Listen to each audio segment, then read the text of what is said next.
I'm on my live. Hey, it's me. What? I was just making sure it was cool to take a shower. Oh, yeah. I'm on my live, though. What's up, Janie? How are you? Mega. What's up, Christy Strom? Jesse Good. Jim Baker. Jim Baker. What's up, buddy? How are you guys? Guys, there is... I know you're early. Holy shit. What's up, Leo? Leo Kickapoo. Oh, you got to think Aramic, or I forget who hit everyone up. Larry Lindman last week. Christy Strom. Troy. Janie, I am so glad that you're here this week with us. We missed you for 2 weeks in a row. MJ Bates, how are you? Dustin Lorenz, what's up? Alligator Horse, how are you, my friend? I just had a craving for Kool-Aid. Hopefully you're not hanging out with a weird kind of preacher tonight, Mahala. Claire Harris, how are you? I'm well. Adam Condon. Look at the stack tonight I have, guys. Look at the stack tonight. And these are freaking crazy. I got some crazy shit tonight for you guys. I got 3 lot lizard stories, and I really did a good job on these ones tonight. I think I'm pretty excited. What's up, COVID denier? Judy Davis, Black Pill, long time no see. How are you, my friend? Randall Kennedy.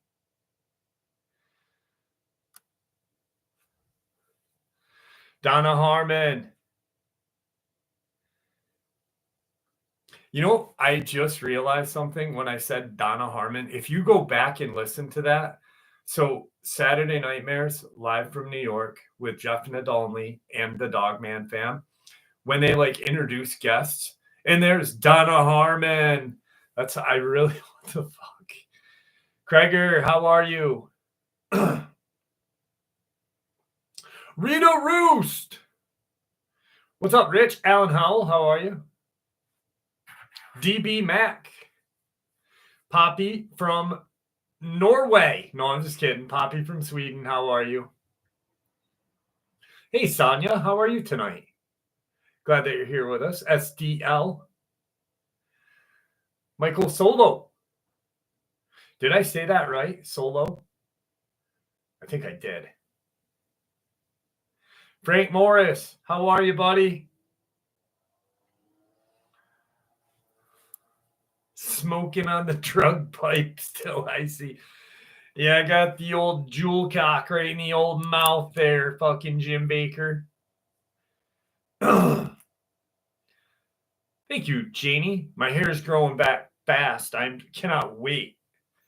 I figure by summer it'll be long again. Paolo, how are you? Susan from Jersey. I'm Susan from Jersey. Lorna, how are you tonight? Aloha. Randy Mann is in the house. Deborah B.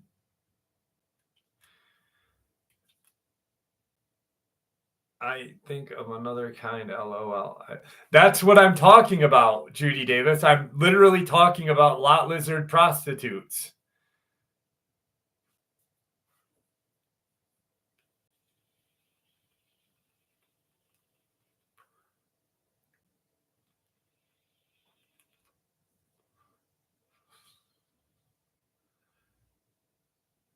Tigger. Tigger is sleeping on my bed right now. What am I? I'm smoking a jewel. I smoke a jewel every week, COVID denier. Tyler 420. Monica Bruce, how are you? So I got a whole, No. Like, I'm literally talking about that. Have you heard the lot lizard stories, Judy? They're always at a truck stop, dear. What's up, Shackleneck and Charles Widmore? You did make it. Sniff it out. Jay. Hello, Simone from the land down under. Danny Sanders.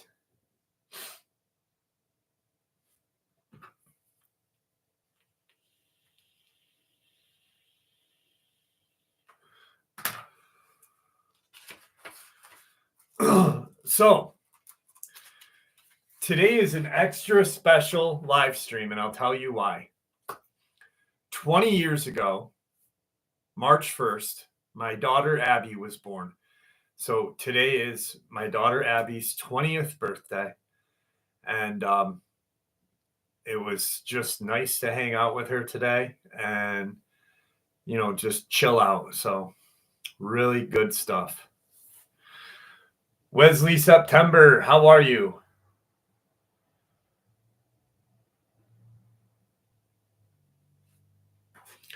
So happy birthday, Juice Box, if you're watching. And if you're not watching, happy birthday either way. What's up, Pups? How are you, dearie? Dwayne, thank you. Thank you. And her name's Juice Box. That's her nickname. That's been her nickname since she was. I'll tell you. What's up, Andy Davis? How are you, buddy? I hope you're doing better this week. So, Abby's nickname was Booby Juice. That was her nickname when she was a baby because she just, well, she couldn't get enough. And then it went to Juice and then Juice Box. And then it just stayed at Juice Box. So her name, like her nickname just went from Booby Juice to Juice Box.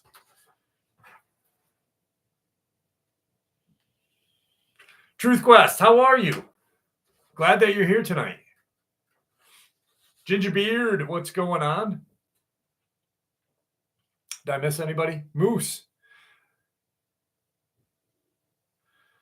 Bro, Andy, you do not need to apologize, my friend. Everybody understands. You've had some dark times lately, brother, and you are always in my prayers.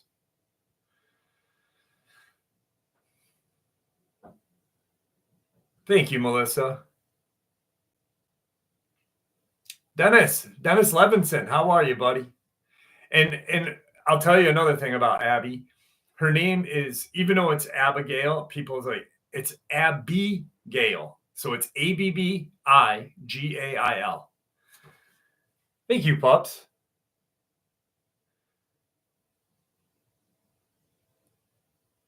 How about the Dodgers, man? What a fucking preseason shitbox we're having. DC, how are you? I had to wait. I didn't want to say hi until I saw it because I saw Andy say hi to you. So I had to wait. Grego, what's going on? Blackie the dog. Bullet. Darren K. Mary Ann, how are you? Stevie O from Outdo. There's the Coker. Coker's in the house. All right, so we're going to start this off right. I live in a small wooded area. Oh. So in 17 days, I get my titanium zirconium implants. This week on the 19th, this week, I got my second pair pre to my permanent implants. And look how fucking good they look.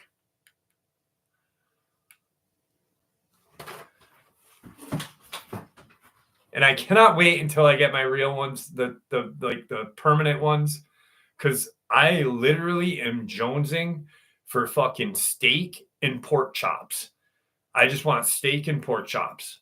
I'm going to make a big steak and I'm going to make a pork chop and I'm going to eat it all.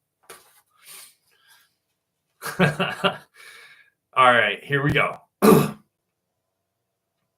I I live in a small wooded area in a small city in Kentucky. A couple of weeks ago, November somethingeth, I was taking my dog outside. My dog's legs were going out and she couldn't walk very well because, well, she's old. I had to put her down earlier this week. So she's taken a while. I stand out there to make sure she's okay. She liked to go in the backyard and do her business. She's doing her business and I hear footsteps in the woods. I assume it's a deer or something and just tell the dog to hurry up. The steps sounded like they were all over the place, close, then far, then close again. Once they sounded really close. I got my dog inside since I am not an idiot. Since I'm an idiot, I went back outside to check it out. Again, I hear footsteps, and again, they are all over. Then it was suddenly really close, and I saw a parting in the bushes, and it was huge.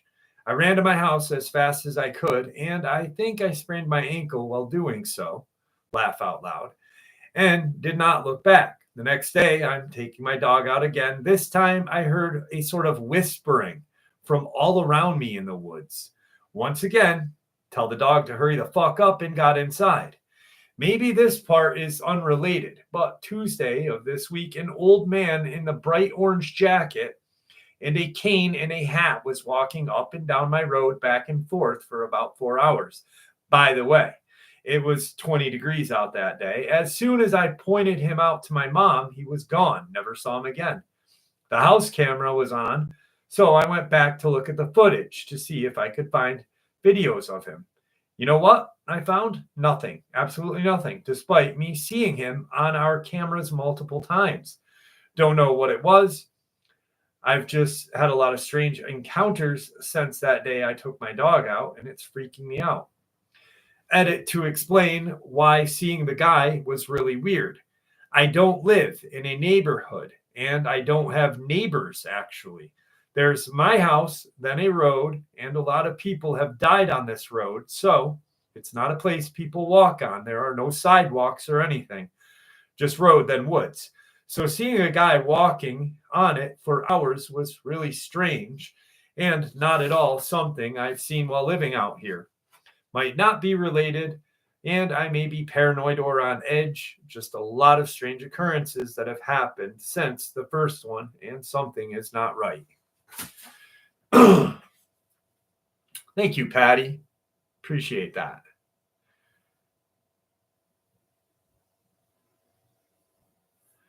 Yeah, Susan from Jersey, you get ads. I don't put ads in my live, but unfortunately, YouTube likes to put ads in, and I apologize. There's nothing I can do.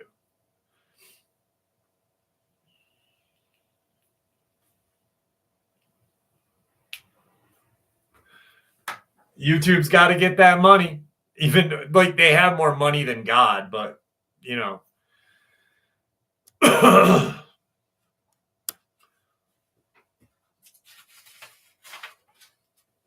Alan Howell, thank you very much, my friend.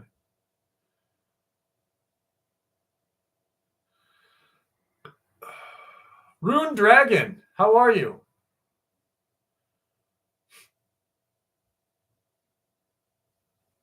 All right.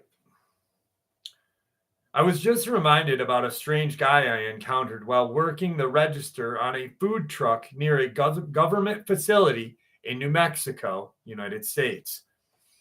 A little under 4 years ago, I was working a typical shift, running a register on a fairly busy food truck near a government facility.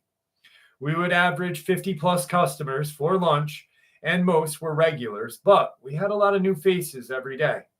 One day, I get this very average-looking white guy, nondescript. Couldn't pick him out of a lineup. He comes into the window and asks, "What is this?" Unamused, I tell him, "Food truck. What do you want?" He looks confused and says something along the lines of, "What do you serve on this food truck?" I point to the sandwich board beside the window and wait. He glances at the board, then asks, what is on a hamburger? Like he's never heard of one before. I list off the regular ingredients quickly: burger bun, choice of cheese, lettuce, tomato, pickle, and a side of fries. He considers it for a moment and asks, "What's a quesadilla?" Some people don't know, so I tell them what it is. He goes through each of the 8 or 9 items we had, asking the same question about everything. He decides on the cheeseburger. I give him the total. I think it was $12. He stares at me, then hands me a $20 bill and walks away. I send a ticket to the grill and put the change aside for when he comes back for his food. I never assume a tip unless it is mentioned. He comes back for the food and opens the container and kind of stares at it in wonder. I offer him his change and he looks at me like he's never seen me before, walks away without his change. His tone was very deliberate, like he was trying not to sound weird. The accent was not foreign, but I couldn't pinpoint what region it was from. Southern, Boston, Midwest. I've spoken to people from all over the world, and I can usually pinpoint a dialect, but this guy was just way off. So when I read that, I wanted to. It might not sound weird to people, right? But the reason why I thought it was weird was because during the Philadelphia experiments and such, not only were they doing testing in Montauk, but they were also doing testing in New Mexico. And if you're familiar with it, there's one person in particular who had actually was on the Eldritch, fell off of the Eldritch and stayed in present time. But they sent him back, and he actually almost saw himself. So I think maybe, or I was thinking maybe, since this guy had no idea what any of the things were, what a food truck was, what this was, what that was quite possibly maybe he was, from a different time period.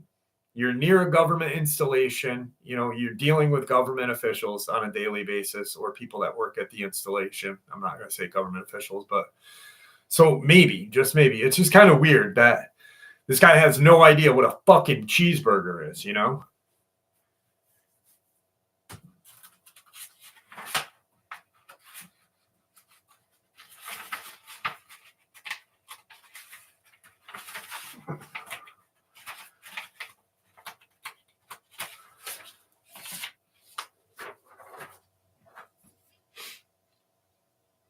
Like, how do you not know what a cheeseburger is? Or a quesadilla? Like, I could see maybe if this was 1982, but you know what I mean?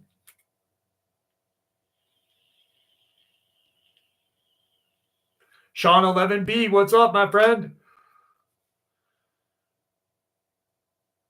NHCU. Very true, DB Mac. Very true.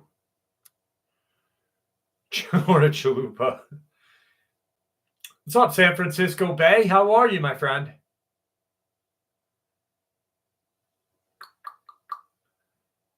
Three Cat Mom is in the house with us. Erica Danforth, how are you? My daughter Isabel loves quesadillas. I think traveling back to the 80s would be easy money.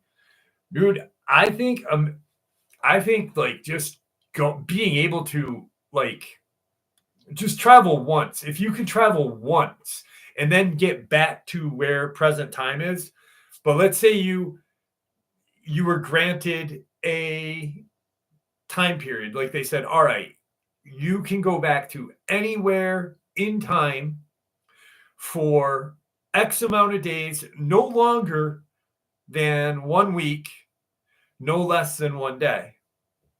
I would probably pick like the 50s, just because, like, I don't know why, but the 50s just seem so cool to me. Oh, me and Isabel and Isabel's boyfriend went and saw a movie this week. We went and saw The Monkey, Stephen King, The Monkey. Fucking awesome. If you guys, it's in Skeleton Crew, in the Skeleton Crew book. But we decided, hey, let's do it on a Tuesday night. So we went and saw it. I haven't been to the movie theaters in years. Belle and her boyfriend Caleb. I think they went like a couple months ago, but they have reclining chairs in the movie theaters now. I was in my glory. I'm like, laying down. The people behind me are probably like, what the fuck is wrong with this guy? I'm like laying down at one point watching the movie, but it was actually an amazing movie. If you guys get a chance to watch it, it is creepy. It isn't. And James Wan was the producer, the Conjuring universe producer. But if you get a chance to watch it, everyone that me, Belly Button, and Caleb, we all loved the movie. It was fucking good. So if you guys get a chance to watch it, really good. It had a little bit of comedy to it, and a little bit of horror to it, and a little bit of gruesomeness. Definitely worth it.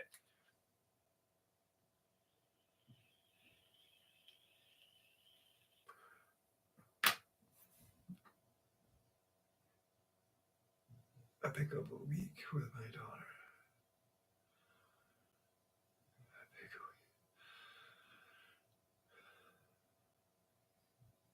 Yeah. Miss Shelley, I'm sorry. That's sad. That is sad. Damn.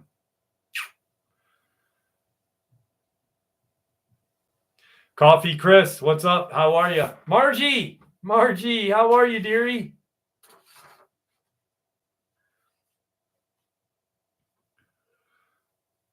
That was very sad, Miss Shelley.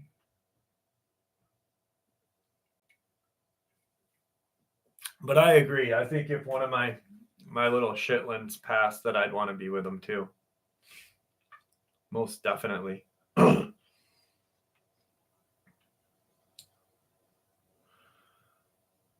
No, not the Robbie Williams. It's a new movie. It just came out. All right, here we go. Yes, new movie, Derek Davis. Completely new. Just out. Definitely worth it. Like that. And my daughter's boyfriend does not like scary movies. Like he does and he doesn't. It's not like his choice of movies. He likes comedy and action. But he liked it because it was just good. It was good. All right. Back when I was 5 or 6 in the mid 80s, we lived in Rutland County, Vermont, just up the road from me. There was a marshy area behind our house, separated by a small wooded area. I remember almost every night for a couple of weeks waking up to strange lights in the wooded area behind my house. My room was on the second floor of the house, facing the rear toward the wooded area, and I could see the edge of the marshy area through the trees during the day. My parents' room was directly across the hall, facing the front of the house. I remember going to my parents' room and telling them about the lights, but my mom would always send me back to bed without checking. I got so scared that I hid under my bed when the lights were happening. Around the same time, I started seeing small bipedal creatures that stood about 2.5 feet tall with large black eyes coming from the woods and trying to get into our house. When I told my parents about them, they would say that they were bad dreams and not to worry. Almost every night after seeing those lights, they would come out of that marshy area and try to get into the house, and I would hide under the bed, too scared to do anything else. Eventually, the lights stopped, and they stopped coming out of the woods. My parents still think I was having reoccurring nightmares. That's creepy as hell. That is creepy. What's up, Margie?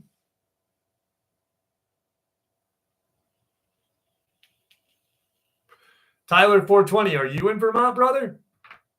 Roberta, how are you? How are you?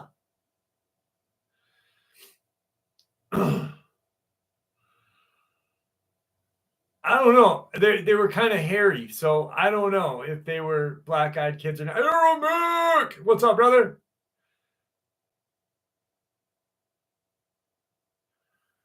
Dennis Levinson, what the fuck, dude? Corinna, how are you? Oh, you're a masshole, Tyler. You're a masshole. No, I'm just teasing. Massachusetts is really nice too. A lot of people don't know that Massachusetts is not just Boston. Like everybody thinks New York is just New York City. But like Worcester, Mass is a really cool area out that way.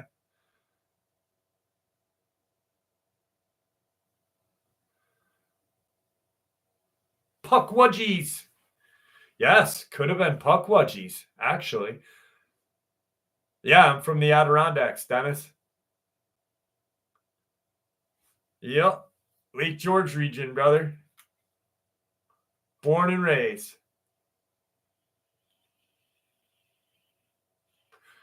Monkey Shrines? No, I remember Monkey Shine. New York's a good state. Brooklyn! New York's a good state, minus our fucking governor, who looks like a genetic clone of Nancy Pelosi.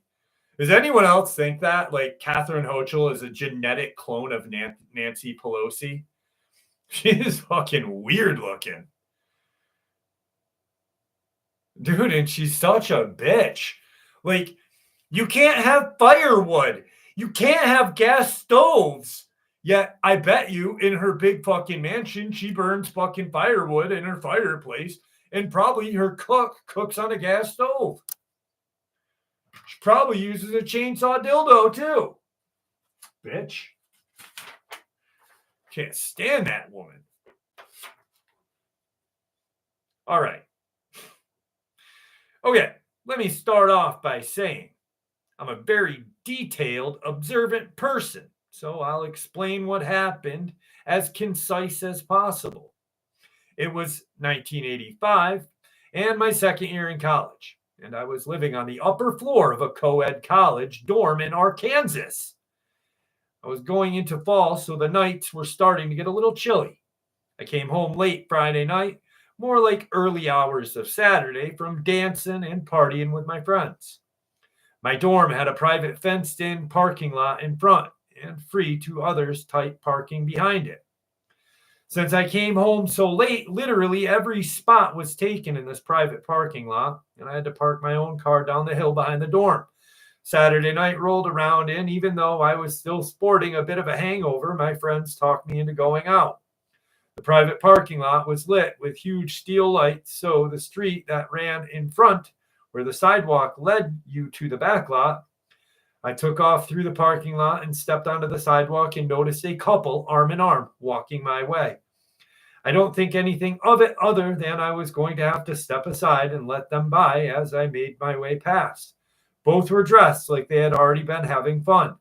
As I reached them and made eye contact in somewhat dimmer light, he looked at me. His eyes were red. I don't mean the whites of his eyes, like the whole friggin' eye was a glowing red. I don't want to sound nuts, but it was like when an animal's eyes are reflecting in a spotlight at night, they glow. Then she glanced my way as I passed, and her eyes were the exact same, a solid red glow. It freaked me out pretty bad. I basically ran to my car and went out to party.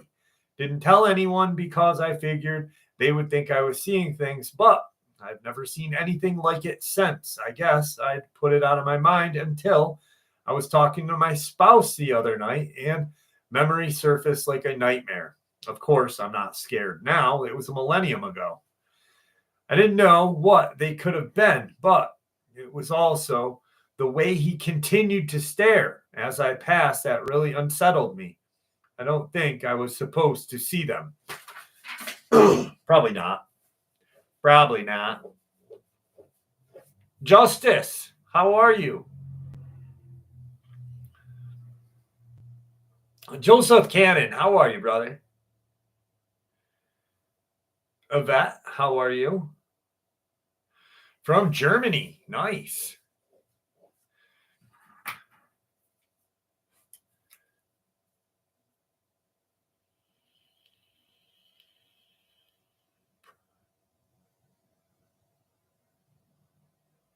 What does that mean, Justice?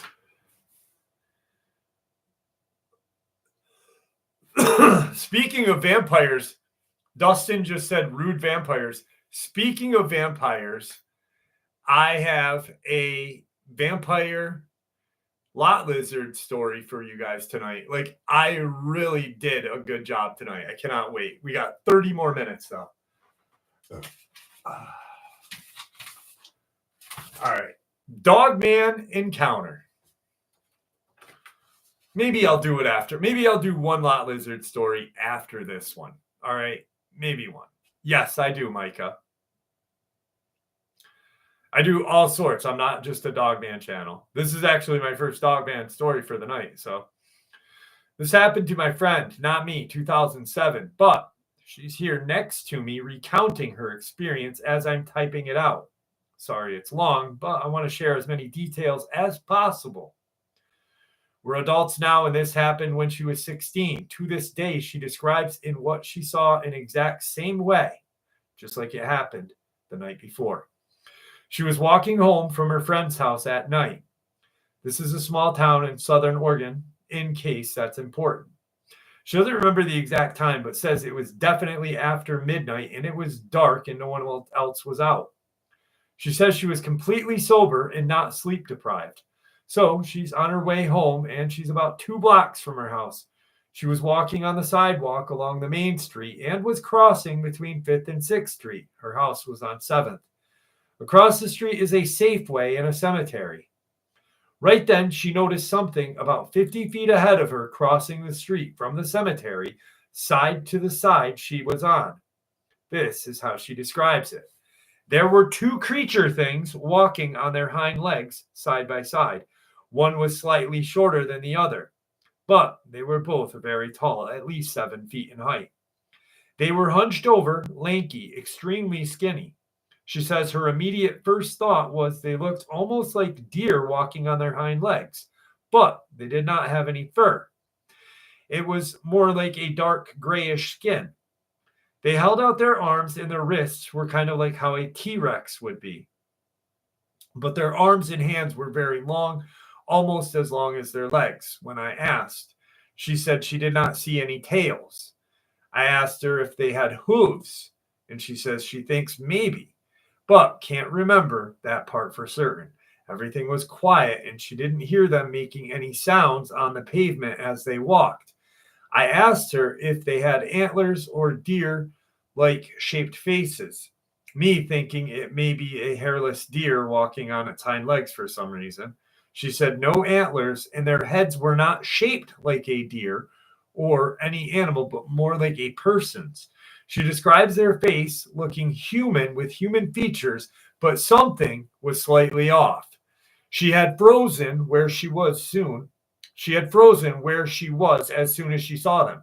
Everything was quiet, and there were no cars driving by or anyone else around, which is normal at night in this small town. She says she stood there in kind of a shock, watching these 2 creatures walk slowly side by side silently from across the street and over to the side of the street she was on. She says they didn't seem to see her at all, or if they did, they didn't notice her. They didn't act like it at all. They didn't act like it at all. She says they acted as if they were simply a couple on a casual night stroll. She doesn't remember feeling any negative energies or vibes.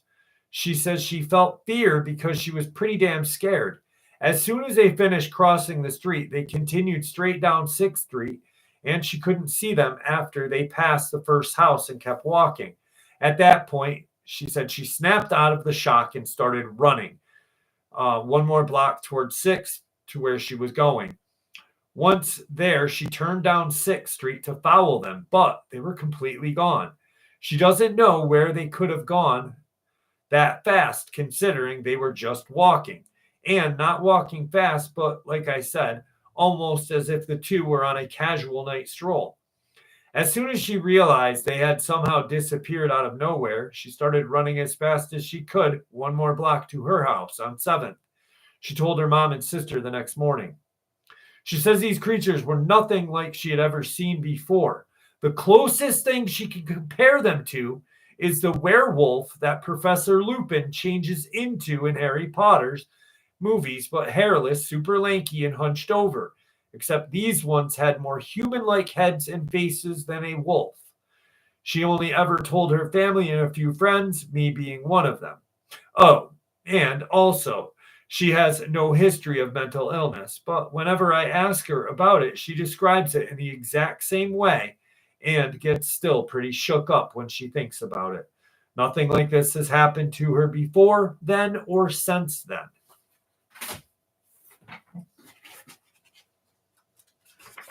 All right. It is Lot Lizard Story. Sumner, what's going on? GSXR, how are you? What's up, John Akins? How are you? All right, here we go.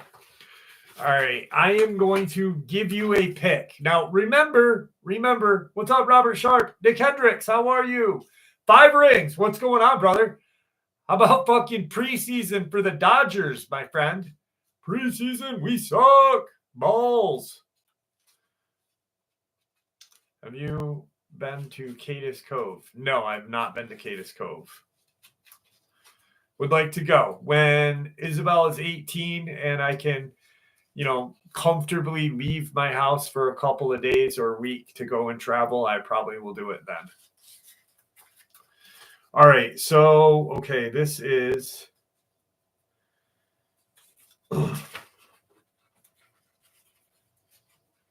yeah, we'll do this one.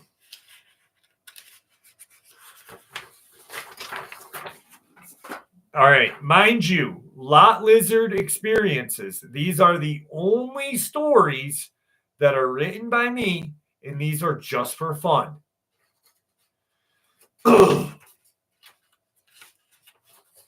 Joseph Cannon, thank you so much, my friend. Earl.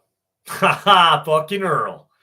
Earl, a trucker whose belly strained against his world's okayest dad t-shirt, hummed along a Willie Nelson tune in his rig. The Wanderer rumbled down a desolate stretch of highway in Nevada. Earl was a simple man. He loved country music, lukewarm coffee, and the sweet taste of a completed delivery. He was not, however, prepared for Flo, the vampire truck stop waitress. The Wanderer shuddered to a halt at the Last Chance Diner, a greasy spoon oasis in the middle of nowhere. Earl needed a caffeine fix and a slice of questionable apple pie. He ambled inside. That's when he saw her. Lizzo. No, not the singer, but a woman who radiated a similar, albeit less polished brand of confidence. She was perched on a stool, her crimson lipstick a defiant splash against her leather jacket. Earl, a widower of 5 lonely years, felt a warmth bloom in his chest.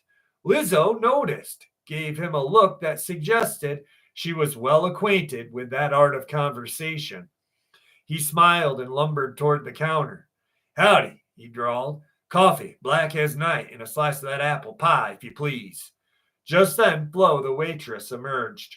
She was tall and impossibly thin, her face pale and etched with wrinkles that seemed older than the diner itself. Her eyes, however, were sharp and an unsettling red. She gave Lizzo a look that could curdle milk before turning in a smile, which didn't quite reach her eyes to Earl. Coming right up, honey, Flo purred, her voice a low, hypnotic drone. As Flo poured Earl's coffee, Lizzo leaned over. You seem like a decent fella, she whispered. Stay away from the apple pie. Trust me. Earl, intrigued, raised an eyebrow. Why's that? Lizzo just shook her head, a knowing glint in her eyes. You don't want to know. Ignoring Lizzo's cryptic warning, Earl tucked into the pie. It tasted off. Sweet, yes, but with a metallic tang he couldn't quite place. Suddenly, he felt lightheaded. He looked up to see Flo staring at him, her eyes red, gleaming with a predatory satisfaction. More coffee, honey? She cooed, holding a pot a little too close. That's when it clicked. The red eyes, the unnatural parlor, and the weird metallic tang. Flo was a vampire. And the apple pie, probably soaked in some unholy concoction designed to weaken her prey. Panic clawed at Earl's throat.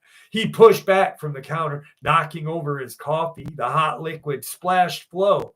She shrieked, a sound that shattered the diner's already fragile silence. "You clumsy oaf," she hissed, her fangs extending with terrifying speed. Lizzo, bless her heart, didn't hesitate. She grabbed the salt shaker from the counter and hurled it at Flo, hitting her square in the forehead. "Back, you blood-sucking bat," she yelled. Flo recoiled, hissing like a punctured tire. Salt, apparently, wasn't her favorite spice. "Earl, run!" Lizzo yelled, grabbing the heavy cast iron skillet from behind the counter. Earl, despite his ample girth, moved with surprising speed. He scrambled behind Lizzo, using her substantial figure as a shield. "What do we do?" he gasped. "We got to get out of here," Lizzo replied, whacking Flo with a skillet whenever she got too close. "And we got to find something to stake her with. Garlic doesn't seem to be doing the trick." The ensuing battle was a bizarre ballad of salt shakers, cast iron skillets, and desperation. Earl remembered something from a late-night horror movie marathon, grabbed a wooden spoon from the silverware dispenser, and charged at Flo, wielding it like a tiny lance. "For Willie Nelson," he roared, managing to jab Flo in the ribs.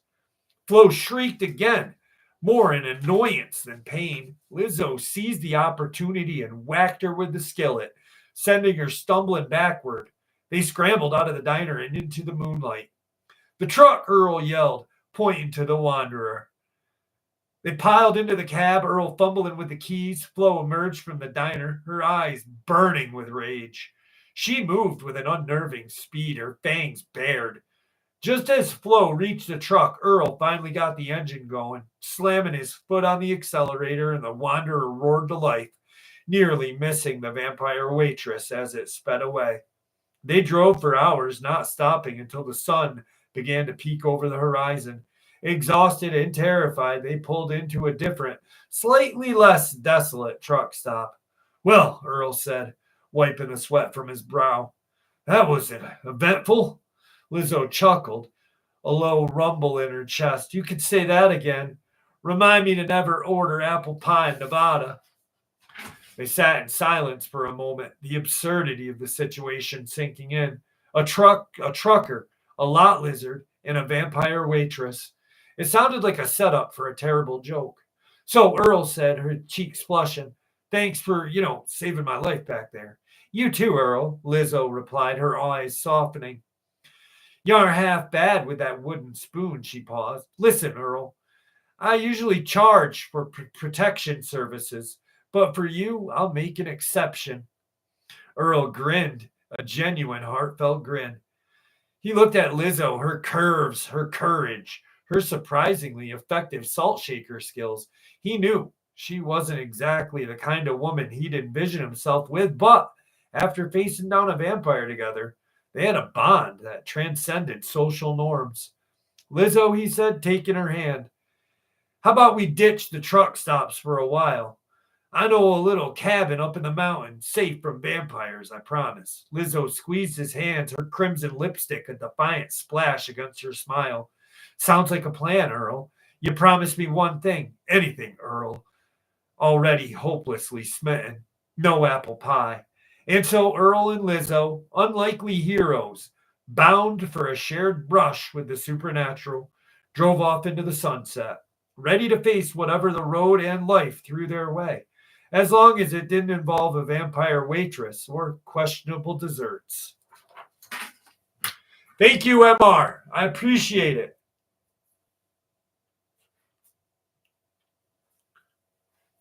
What's up, Kakalina? How are you?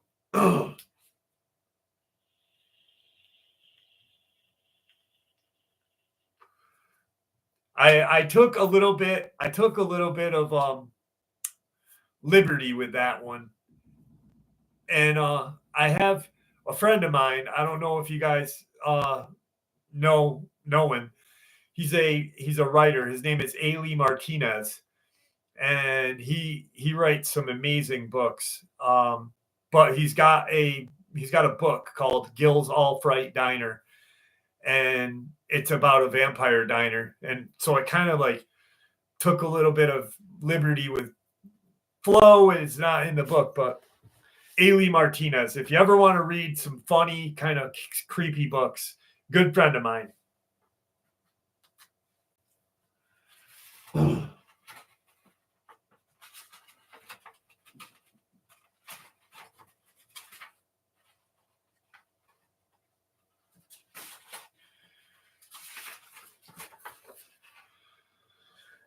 All right.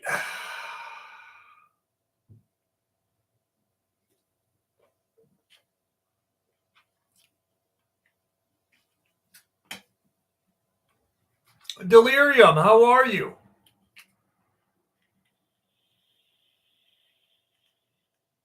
A little bit of dust till dawn. I love diners. Diners are the best. Diner food is so fucking good. You just can't beat diner food. Diner French fries and gravy at a diner. It's just, I don't know. There's something good about that. It is like something so good. Damn, some fucking French fries and gravy. All right. This happened in Boone, Iowa. I took my 2 dogs for walks. I normally walk Finn, a large all-black German Shepherd, toward the park where I've had these experiences. And I walk Booger, a Chi Terrier mix, the other direction, toward downtown. On my walk with Finn, about a block away in the direction I was heading, I saw 3 or 4 deer calmly walking toward the park. Most nights, where something weird happens to me, starts like this. The deer seemed completely unbothered by me as I approached. They kept walking toward the park, but stopped every few steps to look back at me, as if they wanted me to follow them. Then, as Finn and I reached where the deer were, I noticed about 10 or more other deer waiting as well. They all started walking together, calm, but still looking back every few feet. On my way toward the park, I smelled the stench of rotting meat. I know the smell very well, as I used to be a butcher. It was strong, like someone plugged my nostrils with rotting ground meat or something. At the same time, I smelled this stench. I got the chills. Finn's hair stand up, and he gets more nervous. I can feel the air around me getting colder. As we continue to walk, I look down an alleyway that cuts a block in half, and if you would walk down that dark alley, you would spot you out of where I wait. If you would walk down the dark alley, would spit you out to where you'd eventually walk back home. I was 2 blocks away from the park. When you reach the park, you can either turn around and walk down the same road. You can continue into the park, or you can continue on the road, which turns left, looking down that alley. You are looking at that part of the road that continues left, which is the way I take every night to get back home. What I saw, I tried to convince myself was not real, or maybe I just saw something else, and my brain tried to convince me it was this. A large, muscular, pale, hairless creature that was moving fast, so fast I could barely see it. I saw the motion down the alleyway for about 2 blocks. The exit to the alley on that side has a streetlight directly above it. It was not standing still. It was moving, and it was moving fast. The only reason I'm positive what I saw wasn't the deer or something normal is because of something.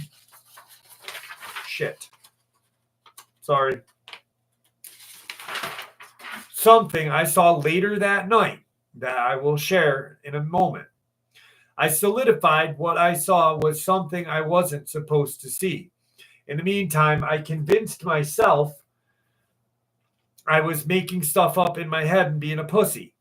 As we approached the tree line of the park, a large group of deer moved to the side of the street where the neighborhood is. While I'm on the side with the tree line, I noticed something in the clearing, a lone deer, separate from the large group across the street, staring directly at me. I have my flashlight pointed at him, and I even hung up my call with my wife to use my phone to take a video of this moment. This lone deer doesn't even have micro movements for breathing. The other deer across the street were constantly readjusting. You might be thinking to yourself, oh yeah, deer do that bright light shining them. Deers do that with bright light shining on them. Deer in headlights always act that way. Just wait. Joseph Cannon, thank you so much. Finn starts to pull very hard and act anxious, nearly knocking me over. I turn to look across the street toward the large group of deer for almost 3 seconds before quickly turning around to face that lone deer again. In those 3 seconds, that lone deer is easily 30 feet closer to me, still not moving, staring directly at me. I have this on video and I do have pictures. I felt weird. I felt unsafe. I live in rural Iowa my whole life. I am and always lived outdoors. I don't normally feel like this, and I was scared. I back away while shining my light at this deer. Once I get a block or so away, he finally turns around and calmly walks into the trees. The whole way home, I feel like I'm being stalked, not just watched, but like something is following me.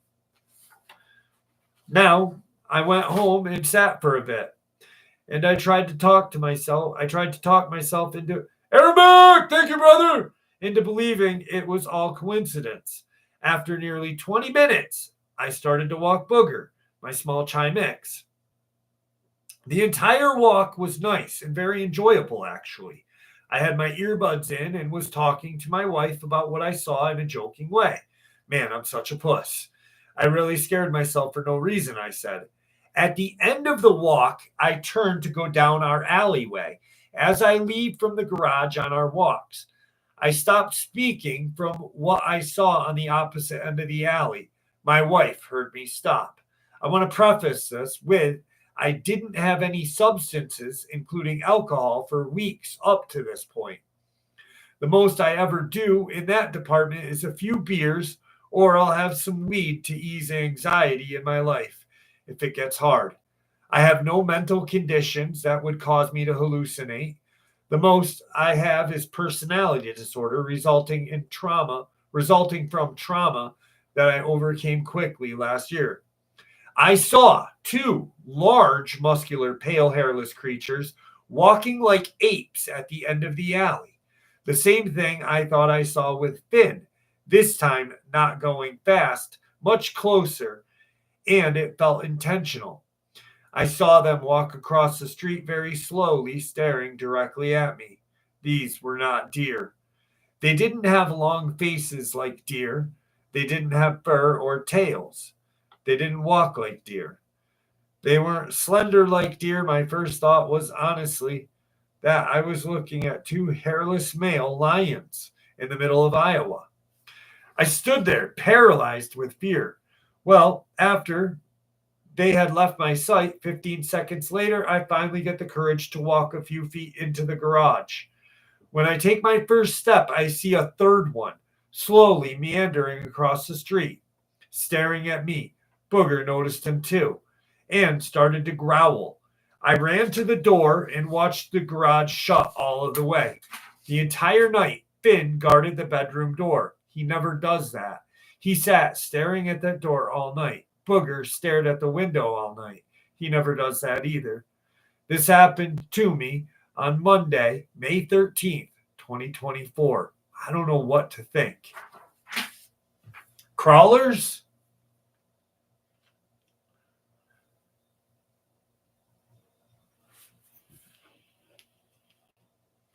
Let me see who I missed.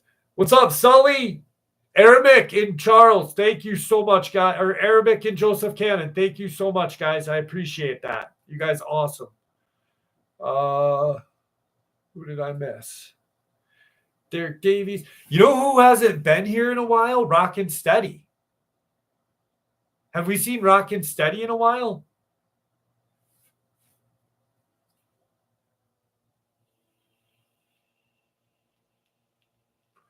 So I'm thinking maybe Crawler, right?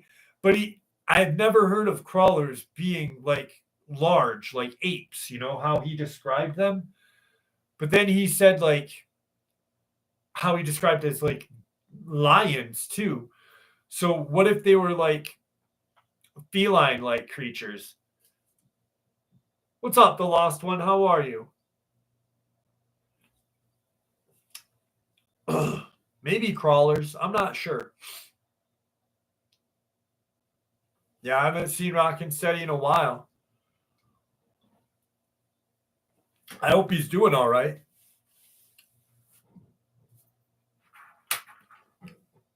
59th will be here tonight. He pops in late. Linda Thomas, how are you?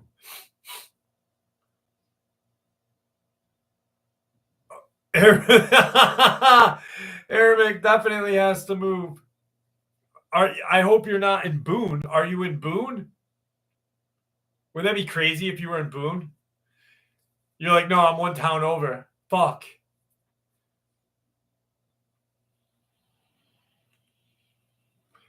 Yeah, I like when I stumble across a feline one, I like those. They are scary.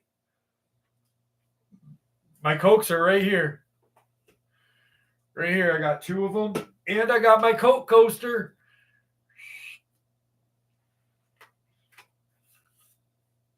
I'm not sure where Boone is either. I bet he made it up. He's like, what sounds good? Let's just call it Boone.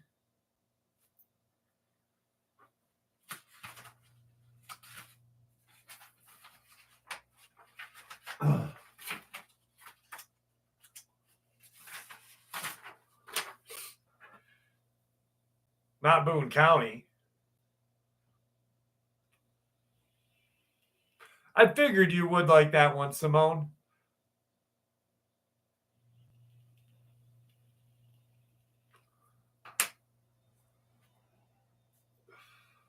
Just north of Des Moines?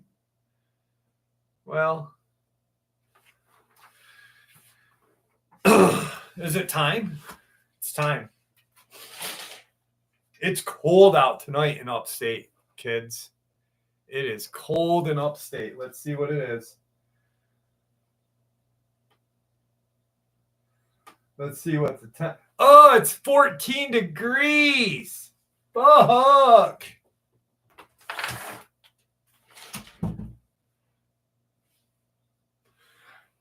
What about says 20 bucks? Ah. Name this song. Zilla, thank you so much. All right, it's name this tune.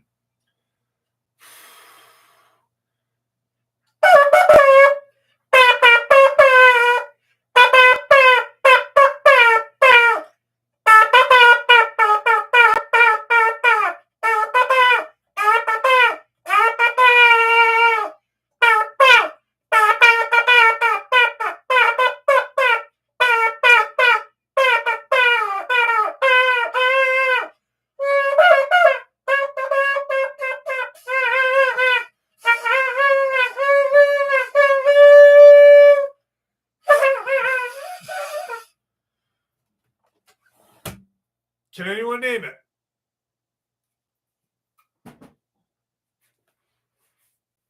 No, it's not Staying Alive. Yes, Mega got it. Eye of the Tiger.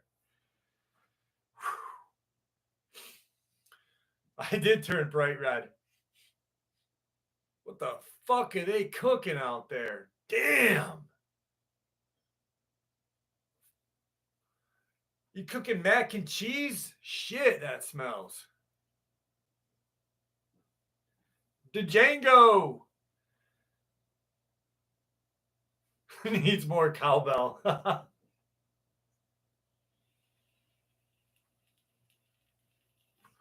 My daughters are doing good. My daughter just turned 20 on today. And my parents. Thank you so much.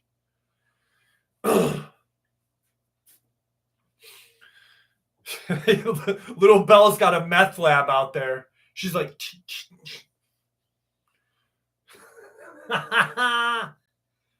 fucking belly. I always knew she was going to be the bad one. I always fucking knew it. What's up, Boondock? How are you, buddy? Oh.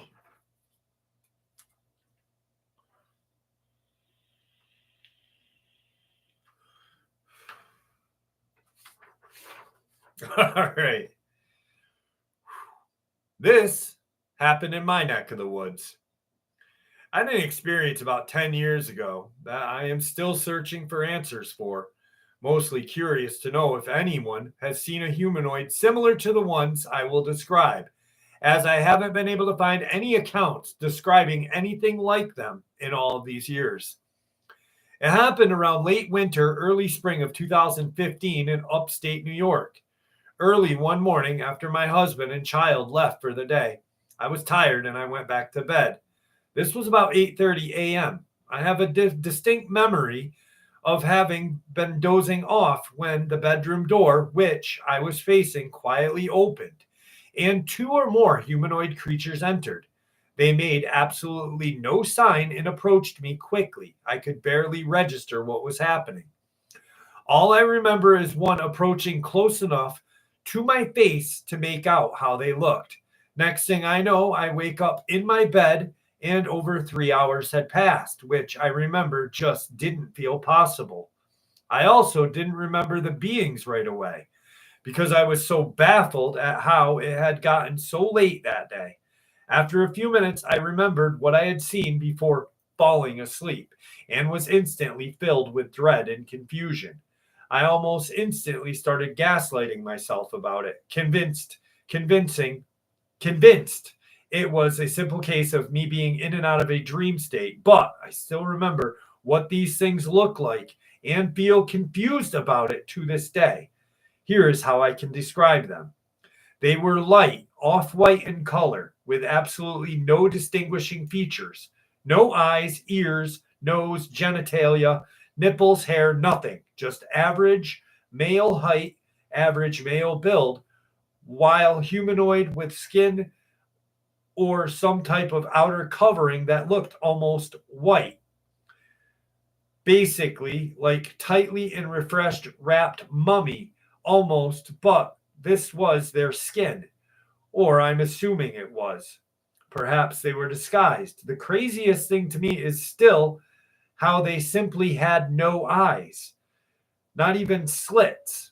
I'll add here that this is not my first encounter with otherworldly, but it is the one that has baffled me the most and the one that makes me wonder if I had been abducted.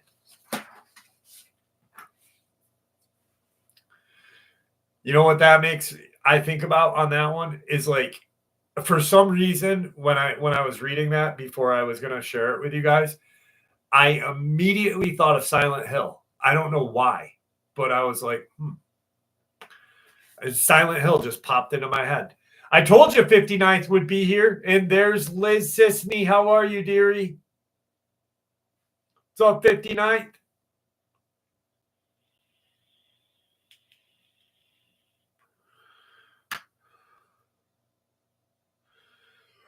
Maybe they had suits. Yes, maybe. Lost time, no nose, humanoid, pasty white. Alien, yes. AKA lesser demons. Oh, that's a thing. That was in Buffy, AKA lesser demons.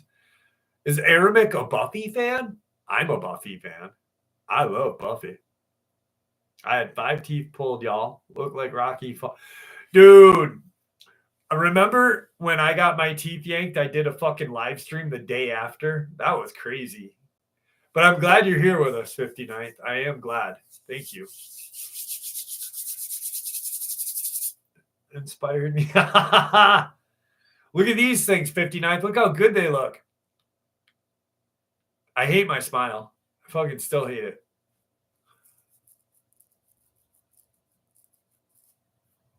Tommy, what's up? Protect ourselves from creatures. I shoot Bigfoot or Dogman. And if I happen to kill one of these creatures, will something happen to me? Now, just don't tell anyone. I mean, like, if I shot a Bigfoot or a Dogman, if I had to, I wouldn't say a fucking word to anyone. I would not. Like, I often wonder, like, why people say stuff. Because the second you do, the government shows up at your house and they do bad things to you. Almost like aliens. Like they love to do stuff to your booter.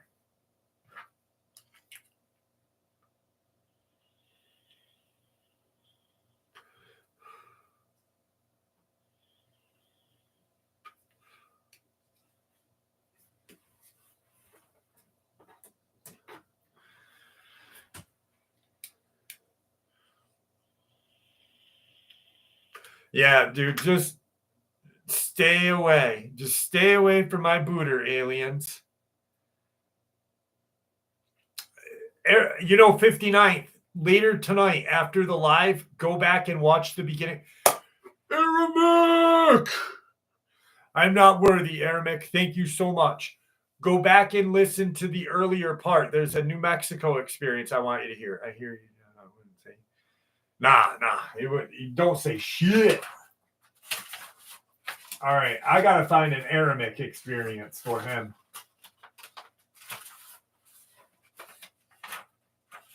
Rising up, back on time. Took my chance. In business, I'm back on. Built to survive. It's the eye of the tiger. I know I have a Mothman experience in here somewhere. I know I have one. I know it. Where are you, Mothman? Where are you? Oh, there it is. There it is. Unexplained. All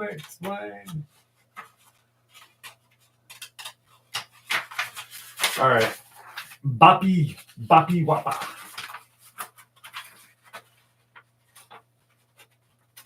All right, this one goes out to you, Aramek. This one goes out to you. Dude, I still have my Survivor album, vinyl, of the Eye of the Tiger record. I never get rid of that, buddy. All right, Aramek, because you are the largest Mothman investigator, you have dedicated hours and weeks and months to flying bat-like creatures that soar through the air. This one is for you. I live on the east coast of Guyana in South America. Thank you, 3Cat Mom. In a village that's a very quiet place to live. October 20th, 2020. While having some beers on my veranda, a close friend and I were just talking when I noticed a huge bat that was illuminated with bioluminescent pale white glow. At first, I thought it was a freakishly large chicken hawk. That thought didn't last for more than a nanosecond when I realized that it was muscular, practically ripped like some steroid junkie from the neck to the toes. Its fur was thicker in lines, and its chest muscles created a light near its huge flapping wings. It was larger than anything I had ever seen in the air that is not a plane, like a mini Cessna. It flew beyond the lines of the houses on the street toward the empty small block that is a ball field for sports cricket usually. Its glow was something else. Its fur and even its wings were glowing, though less so from the tips of the wings. At first, I thought that my neighbor's LED lights were making it look so freakishly illuminated with that unsettling glow, but it went past the light's threshold into the darker area, all while looking like some kind of giant firefly on overdrive. The closest thing I can think of is Man-Bat from Batman, but white and glowing. The wingtips were elongated like they had talons and looked a bit darker, like they didn't have any fur, however.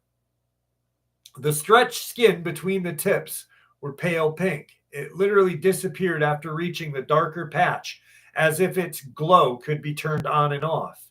There was no trace of it even after the darker patches, which were illuminated by lights from the houses surrounding the ballpark.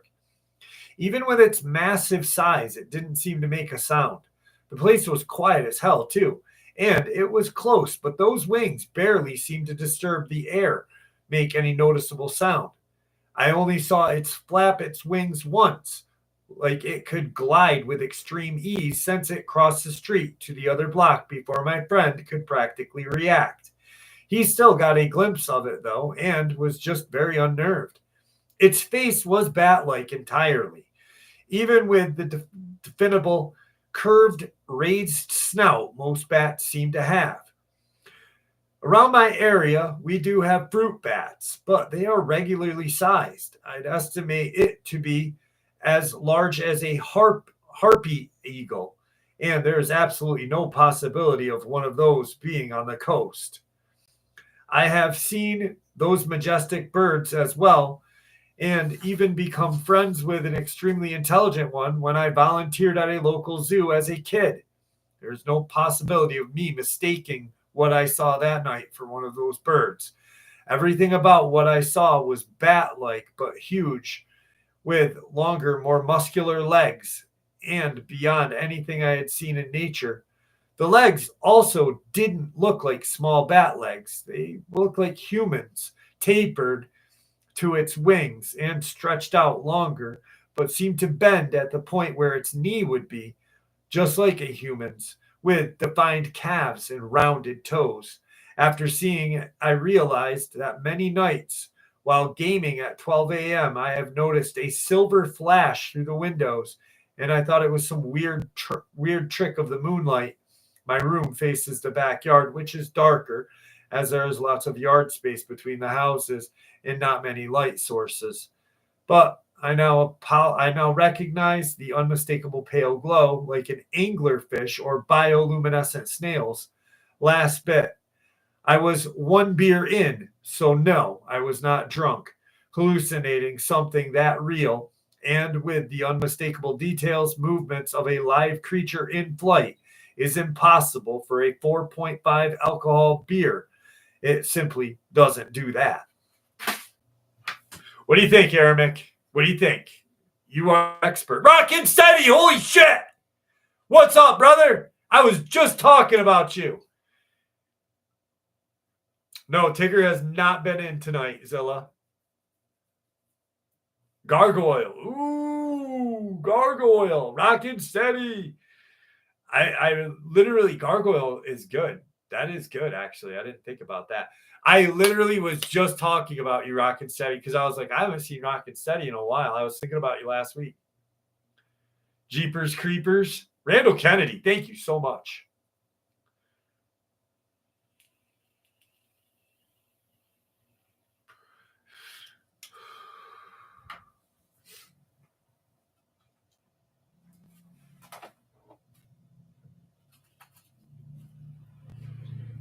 All right, this is good. This is a good one.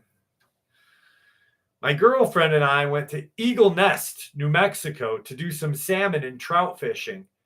But by the time we got settled in, it was already too dark. So I had the bright idea to go hiking in the dark, with only flashlights provided by our phones. I checked Google Maps and saw they had some trails along the river in Cameron State Park. Cameron Cannon State Park. We hiked along Tolby Trail and went about a half mile up and decided to turn around because we started hearing noises and felt a little uneasy. As we are heading back, my girlfriend stopped and listened and said she swore she heard something. She shines her light toward the forward part of the trail, and I do the same. We both see a huge gray figure that is way bigger than a bear, and we bolt. We run for 20 seconds and look back, and it's still keeping up with us. It then made a horrible deep sound that was about the mixture of a sheep, goat, and ram at the same time. We made it back to the truck safely, but then we decided to pull back up the gate to the trail and see if it was still there. We saw a man on a horse that we didn't notice when we were running back. He never asked us what we were running from or yelling at. And the horse was brown, so it couldn't have been that. We're both confused about what it could have been. We didn't notice any eye reflection when we shined our lights toward it, and I swear it made no noise other than that weird, strange noise it made. There's a story that reminds me of. I shared it on the channel a while ago.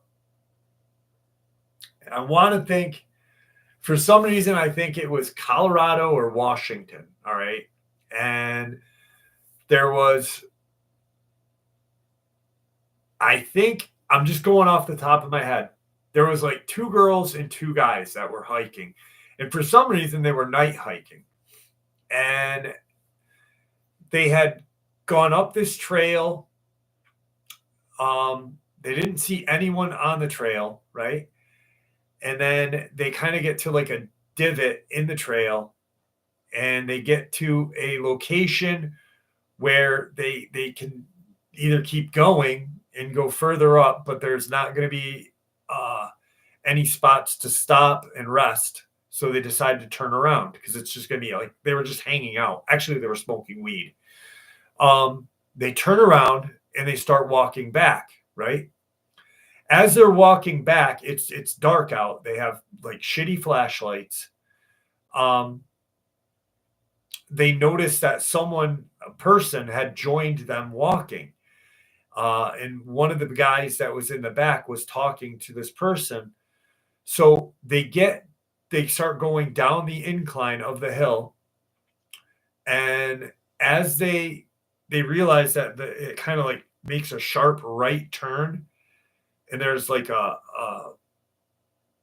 fence and a rock there. And as they're walking down the hill, they notice this large gray creature sitting by this rock. And they stop for a second and they're staring at it. And they have no other place to go. Like that, if they turn around, the only place they can go is up, which there's no exit point at that point. So they're kind of stuck. For some reason, the guy who shows up in the hike mysteriously says, "I'll lead us out of there." He starts walking, and it was through the girl's narrative.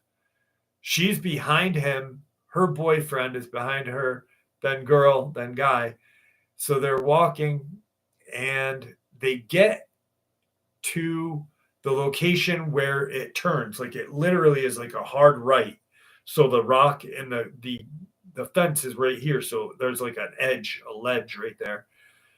So he turns the corner. But if you're at this part, if you're at that incline and that where the creature is in the rock, you can't see the corner. He like literally when he hit that, he turned and kind of ran. She didn't see where he went after that. MR, thank you so much. He didn't see where she went or where that guy had gone. And that creature is still standing or sitting right there. So she's like first in line. They have to go past it. It doesn't do anything. All 4 make it by it. And as they pass it and take that right, they start running, which was dumb because she ended up falling and hurting herself pretty badly. She needed stitches or something. But they get to like almost to the end of the trail, to the trailhead, and they hear movement behind them again. And it's the fucking guy who took off running in the beginning. So the reason why that reminded me of it was because gray creature, but that gray creature didn't even move in the experience. But then the guy on the horseback, like where did he come from? How did they notice a guy on horseback? And how did they notice this guy that was behind them? And where did he come from initially? And then where did he come from after he took off? It was just a weird fucking experience.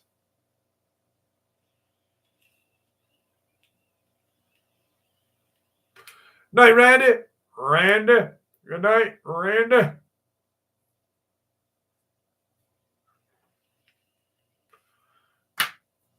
MR. Good night. And thank you. Sonny, the Wandering Gypsy. How are you? So there's a Reddit post about me. And one of my subscribers, he got all sorts of fucking heated. Justice, thank you so much. I appreciate that. Thank you. From Germany too. Thank you. So this Reddit post, Lizzie, thank you, dearie. So Will, the guy who sent me the hats and stuff, the military stuff, he emails me and he's like, I'm really pissed off. And I'm like, and he sends me what they said about me. And I'm like, bro, I'm like, and he went to battle. Like he fucking went to town with on them for me. But it's so funny because they said, I don't know how anyone can listen to Jeff Nadolny. He's an arrogant prick who doesn't care about cryptozoology, and people who are really into the field and subject, it ruins it for them. And I'm like, I read it and I was like, just a hater. But then I'm like, wait a second. I am the least arrogant person ever. You know, like I'm fucking not arrogant at all. But how can you say that I don't love this field? Like, call me all any other names you want to call me, but don't say I don't. Like, I live and breathe like I have so many folders and files of cryptids in this room right now. And then downstairs, it's like, holy shit.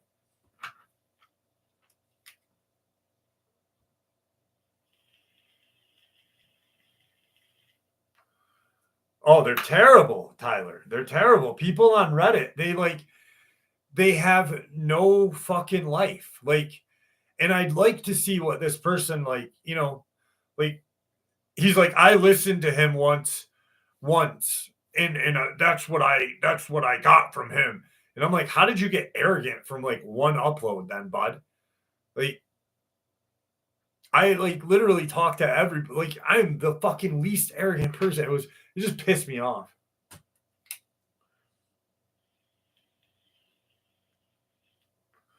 I've never played the cryptid hunting game. Thank you, Rockin' Steady. Fuck you, Craigers. Thank you, Eric.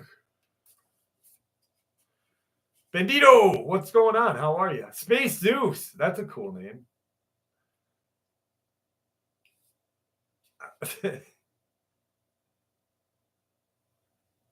No, that's 59th. I am a Dodgers fan. I love the Dodgers. That's an interesting thing. I think if I had to guess SDL, I would say gray aliens are the culprit to our black-eyed kids.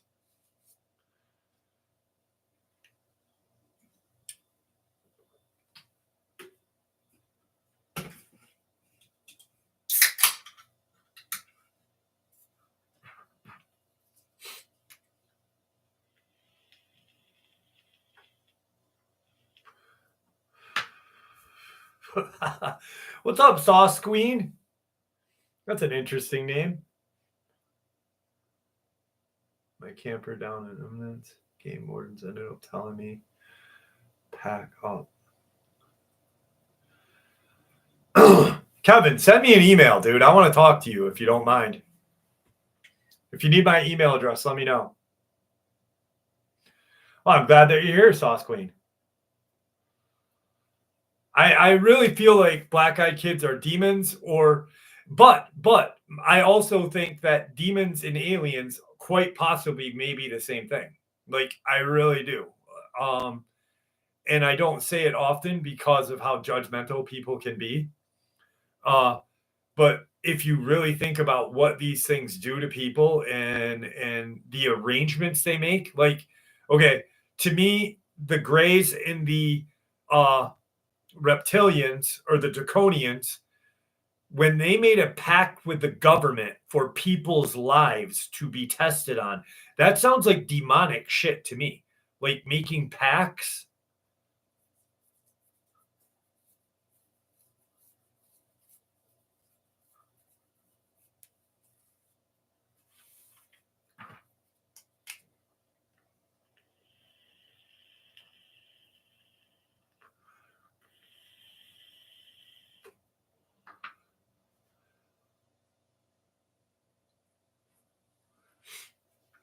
People say to look up when seeing Bigfoot. Well, I think people say look up, Mr. Rollins, because they could be in the trees and stuff, you know. Ooh, fireside chats. Wasn't that who was that? Eisenhower? Eisenhower started the fireside chats, didn't he?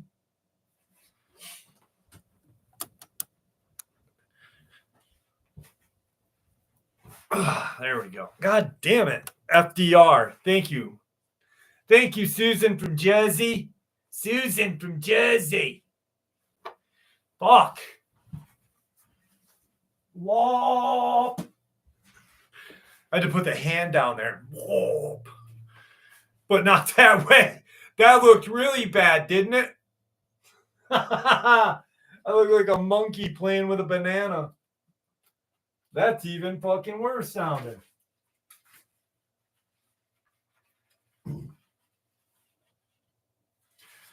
This one is creepy. All right. This one is really, really creepy. You get mine, right? I got a chance to hit me up when you get hit. Did I send you an email back, Zilla? I think I did. If I'm not mistaken, I really think I did. I'm pretty sure I did. All right, so we're going to do this one, and then we're going to do a lot lizard.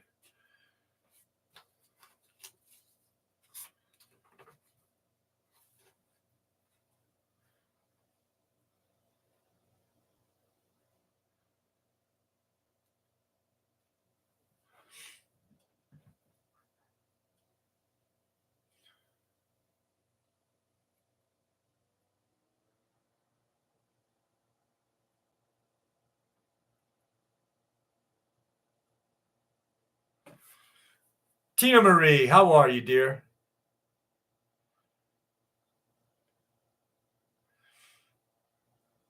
Do me a favor, Zilla. Send it back. Send me another one if you don't mind, please.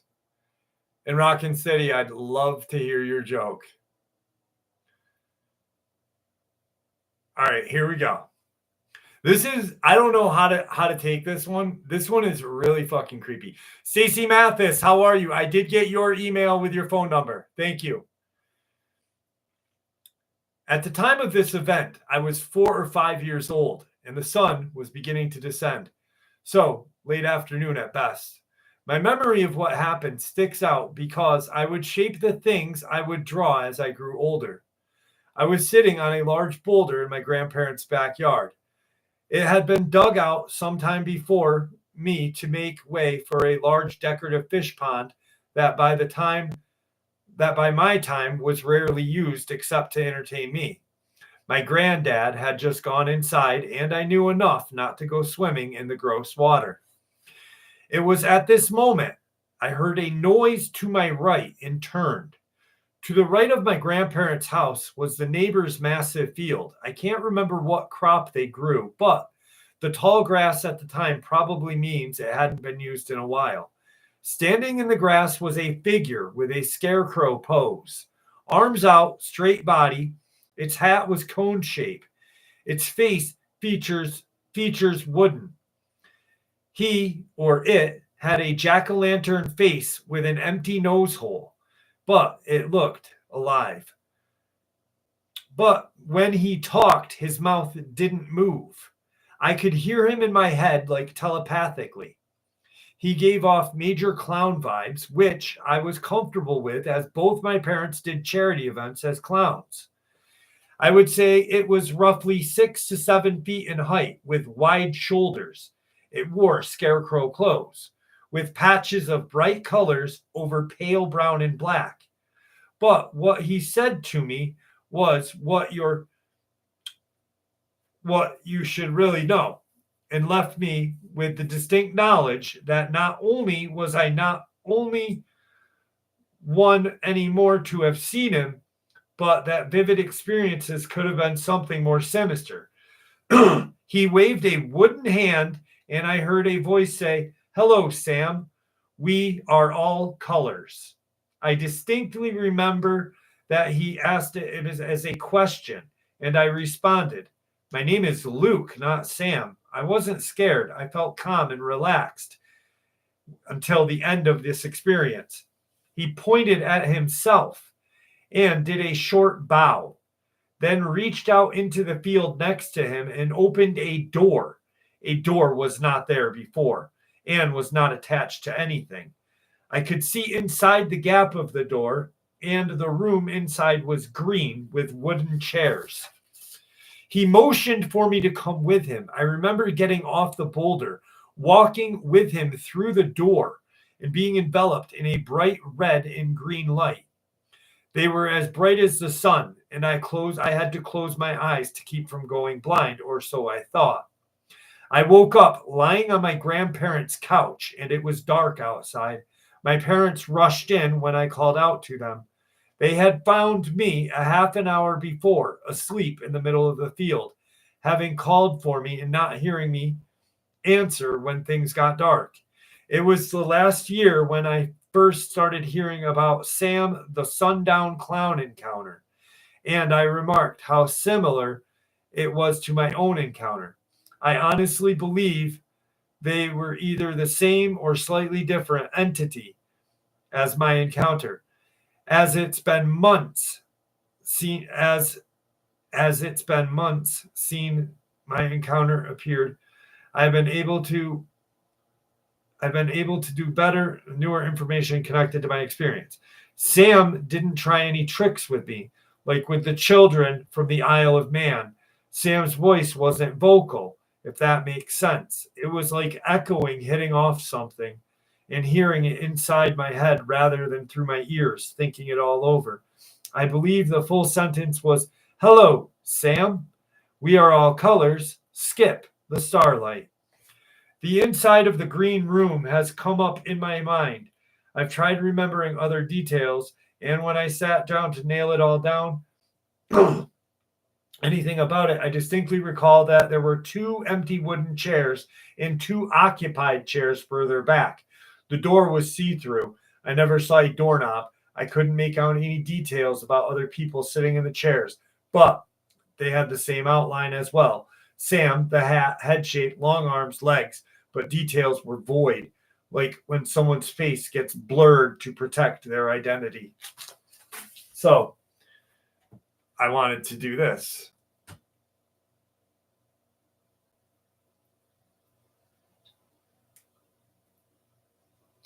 Sam the Sundown Clown. All right. So Sam the Sundown Clown is an alien sighting. Continent, Europe. The Sundown Clown was a strange being encountered by 2 young children vacationing at Lake Common, Sundown, Isle of Wight, UK, in May of '73. Following a sound like an ambulance siren, the children wandered across a footbridge over a stream and met a curious, unidentifiable being that has been described as a cross between a clown, a robot, and an alien. It was a shy but friendly being and spoke kindly to the children for almost half an hour before they returned to their parents. It seemingly vanished after the encounter and has never been seen since. Despite standing over 2 meters in height, the Sundown Clown had more or less normal human proportion: 2 arms, 2 legs, round head with identifiable facial features. The similarities to a normal human end there. However, the being's head was described as being too large for its otherwise thin frame and shaped like a nearly perfect sphere. Its skin was very white, that had the consistency of paper, while its hands and feet possessed only 3 digits each, and its face seemed to have been crudely painted onto the surface of its head. So its head was an ovular shape, and its face was painted on. 2 blue triangles seemingly representing its eyes, while a flat brown rectangle served as its nose, and its mouth had thin yellow lips shaped like an oval. Jack-o'-lantern, carved jack-o'-lantern, like what he described, which did not move when he spoke. Its hair hung down beneath its hat, frizzled reddish brown, and two wooden antennas stuck out from the side of its head, while more wooden slat-like antennae extended from its wrists and ankles. It continued to wear some type of clown costume, which consisted of tall pointed hat with black knob or bobble on the top and a high-collared red and green suit. The room was red and green, to which the hat was first attached but was later removed by the being to show its white and apparently balding scalp. It wore dark blue gloves, but its feet were bare. The suit's trousers and sleeves were long and frilly. Whether the wooden antennae were part of the costume or part of the being's body is unknown. It was also carrying a microphone or tannoy system through which it spoke and which it was believed to be the source of the ambulance-like siren heard by the kids. It lived in a 2-story hut or shack in a wooden area close to the lake, whose walls were papered with blue-green dial patterns and floors were metallic. The hut also contained rough wooden furniture, which was described as similar to a table and a set of chairs.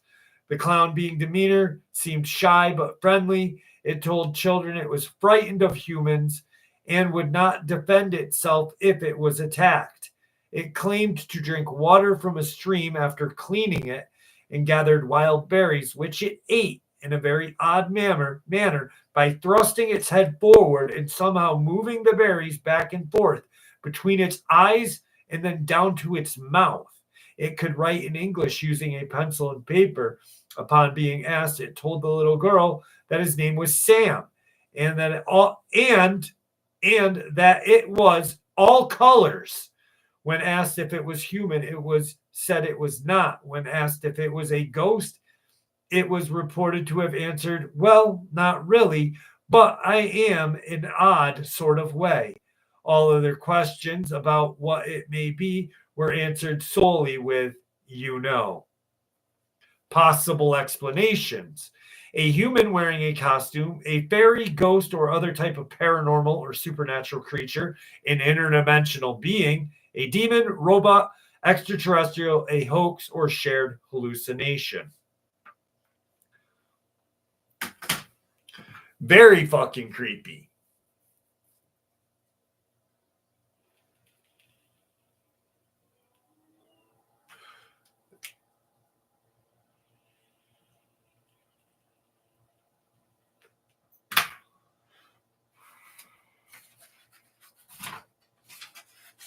I do have a black-eyed kid story here somewhere. You know what? We'll do a black-eyed kid story. And then we will do the lot lizard story. All right. Black-eyed kids.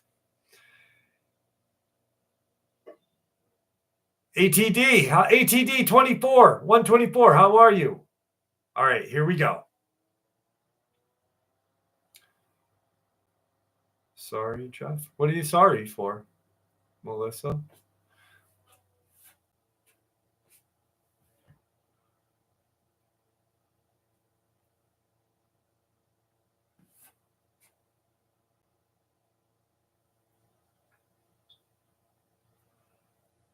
No. No one. Greetings. No. A skinwalker is totally different than a crawler. Totally different. Thank you, Janie. What's up, Rob Salazar? All right. I live near Sydney, Australia, in a busy suburb. I almost said bushy. In a busy suburb. One afternoon, I was asleep as I work nights, and there was a knocking on the front door. I had to walk down the stairs to answer. Whoever was knocking was very persistent, so I couldn't ignore it. I went down and looked through the spy hole and saw 2 young girls. I couldn't see much of them and asked what they wanted. One said, "We are hurt. Let us in. We are hurt." I couldn't make out their faces. "Arabic, thank you so much." And then noticed there was blood on their hands. I opened the door and they hurried in. I was still a bit groggy from sleep, but saw the blood on their clothes and hands. I asked where their parents were, and they said far away. I told them that I would call an ambulance and turned to get the phone. As I did, the brown-haired girl grabbed my arm with a lot of strength and told me not to go. I was taken back by this. I looked at her face and saw she had pure black eyes. This freaked me out, and I pulled out of her grasp a little too hard, and I went to grab my phone and that which was in the next room. This all occurred in less than under a minute, and I was quite shocked that it was happening. When I got back, they were gone. I checked the house, they had vanished. I ran to the front and down the stairs to look down the street, but nothing. I was thinking to myself that I must have been stuck in a dream. I thought that until I got to my steps and saw blood stains on my front door and saw blood on my arm from where she had grabbed me that was not mine. I told my wife when she got home, and she showed me what black-eyed kids were on the internet. I had never heard of them before. I had a few bruises on my arm from where that child thing had grabbed me. They lasted for a few days. Randall Kennedy, thank you so much. Arabic, thank you so much. You guys are fucking awesome. Melissa, have a good night, dearie.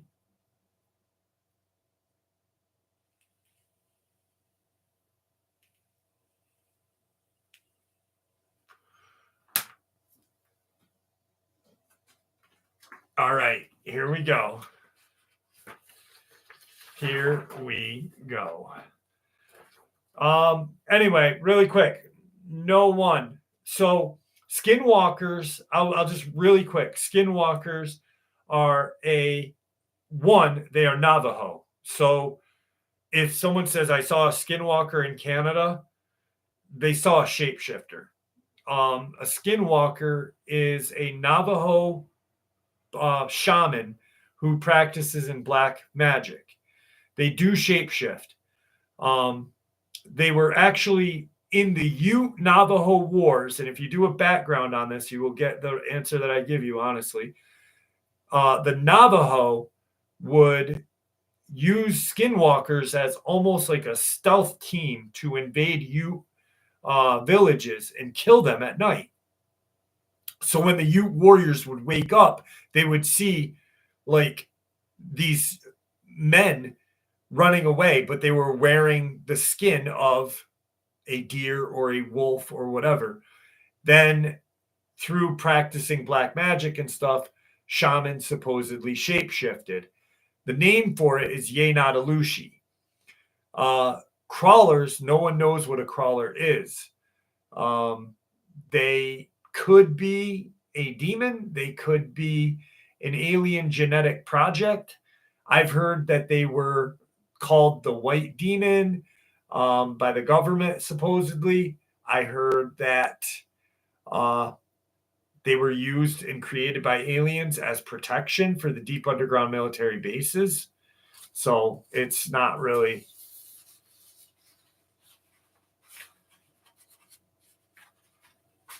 All right. This one is a little creepy, guys. This is, once again,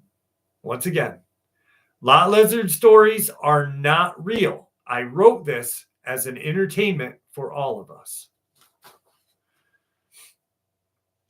As the sun dipped below the horizon, the vast desert of Arizona took on a quite eerie quality.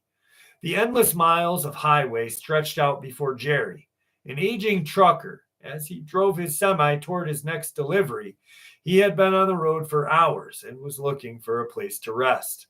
A sign on the side of the road caught his eye. Lot Lizard's truck stop. All are welcome. Jerry had heard of the infamous spot before, a place where truckers came to rest and refuel, but also where strange rumors circulated. Some said it's haunted, while others claimed it was a playground of a demonic shapeshifter who seduced weary travelers. Jerry chose to ignore those stories, eager for some rest. As he pulled in, he noticed several truckers gathered around a fire, sharing drinks and conversation. A figure lurked in the shadows, watching from afar, but it was too dark to make out who it was. Jerry shrugged and entered the truck stop to get a warm meal and a cup of coffee. The woman behind the counter greeted him with a smile. Her name tag read Lilith, but her beauty was unearthly, almost unworldly. Jerry couldn't help but stare, and she seemed to enjoy the attention. "What brings you here, trucker?" she asked, her voice like a siren song. "Just passing through looking for a warm meal and a place to rest," he replied, trying to sound casual. Lilith's smile widened. "You've come to the right place," she said, sliding a plate of fruit across the counter. Hours passed, and Jerry found himself drawn to Lilith's charm. As the night grew darker, she looked more tired, and Jerry, feeling protective, offered her a ride to her destination. Lilith hesitated, but eventually agreed. As they drove into the night, Jerry couldn't help but feel that something was off about Lilith. Suddenly, he realized they were no longer on a road. They were surrounded by the desert, and the truck had stopped near a massive rock formation. Lilith shifted, her form changing before Jerry's eyes. In an instant, she was no longer a woman, but a grotesque, demonic creature. "You have brought me to a place of power," she whispered, her voice sinister. "Now you shall be part of my curse." Jerry tried to start his truck, but it wouldn't budge. Lilith approached, her claws tearing through his clothes. He fought back, but the demonic creature overpowered him. Days later, another weary trucker, Tom, pulled into Lot Lizard's truck stop. He'd heard the rumors, but they seemed to be too absurd to be true. Hearing voices coming from one of the unoccupied trucks, he went to investigate. Inside, he found Jerry, half mad with fear and exhaustion. Jerry recounted his tale, warning Tom of a shapeshifter, Lilith, and her curse. Tom, skeptical, dismissed the story as ramblings of a desperate man. He left Jerry at the truck stop, hoping to find help. But fate would have other plans. Weeks later, Tom found himself at the same truck stop, lost and weary. He had began to experience strange dreams, plagued by a haunting, beautiful woman who offered him comfort, resisting her seductive charms. He had tried to leave, but his truck wouldn't start. He searched for the dark corners of the truck stop to found Jerry, a shell of his former self. This time he believed the story, hearing the regret in Jerry's every word. Together they searched for a way to break the curse and defeat Lilith. They discovered she could only be harmed by the purest of hearts, but her demonic power made her almost invincible. One fateful night, as the moon cast its silver glow on the desert, Tom confronted Lilith. He recounted stories of cursed truckers speaking of heartbreak and destruction she had caused. Lilith, seemingly intrigued, listened intently. In a final attempt to break the curse, Tom revealed the secret he had learned. Lilith could be killed by a weapon forged from the rarest gemstone, a heart of a saint, hoping the saint's pure heart would overpower Lilith. He used the gemstone to create a makeshift weapon. With no other choice, Tom charged at Lilith. In a blink of an eye, she shifted, trying to dodge the weapon. Tom's aim was true, and the blade pierced her demonic heart. The creature let out an unearthly scream, dissolving into a cloud of inky blackness. The curse was broken, and Tom returned to the truck stop, hoping to find Jerry. But the trucker was nowhere to be found, leaving Tom to wonder if the curse had claimed another victim. The next morning, Tom left Lot Lizard's truck stop, forever changed by this encounter with the shape-shifting demoness. The stories of Jerry and others became whispered tales on the trucker circuit, reminders of the dangers lurking in the shadows of the open road. A little different, a little scarier.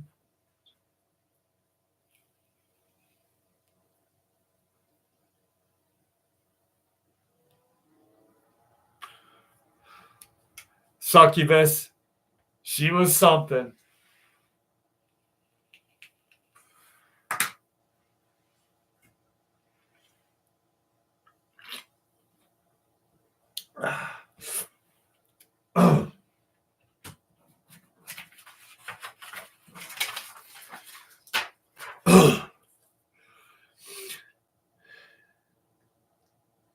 Aramek, I just happened to find this. What's up, no name? How are you?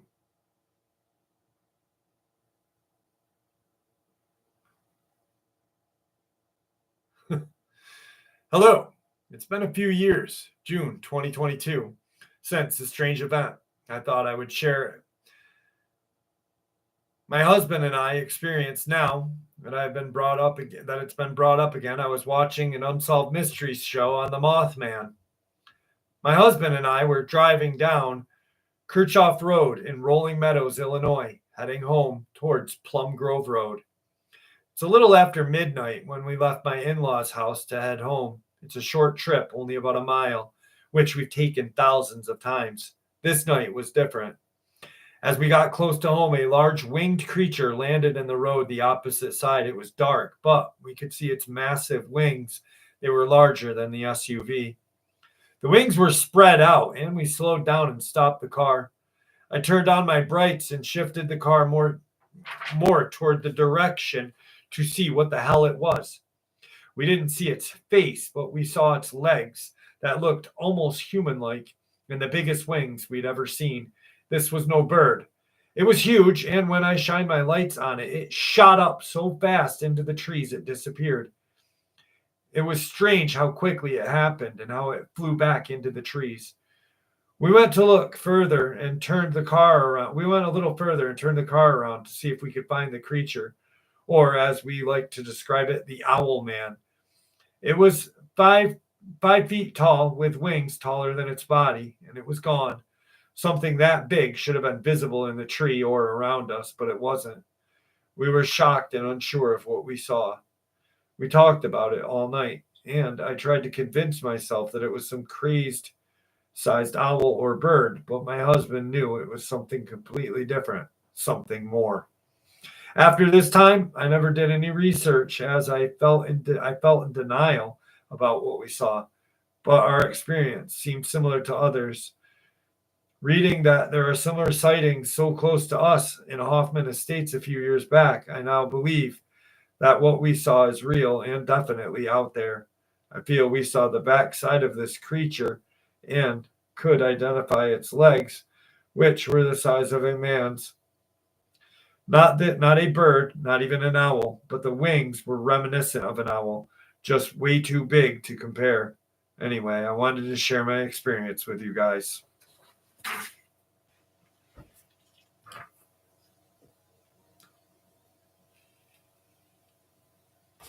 Who'd I miss? Did I miss anybody?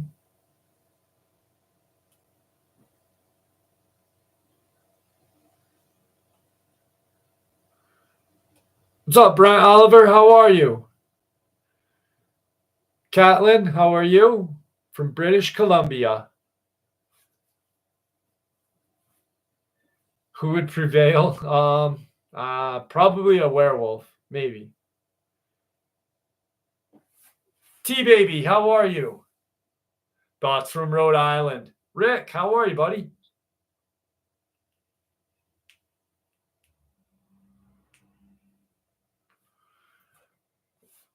This is my first time here, but I like to see gives me Art Bell vibe. Holy shit. Thank you, no name. Wow. Appreciate that. I really do. Art Bell vibes. That's awesome.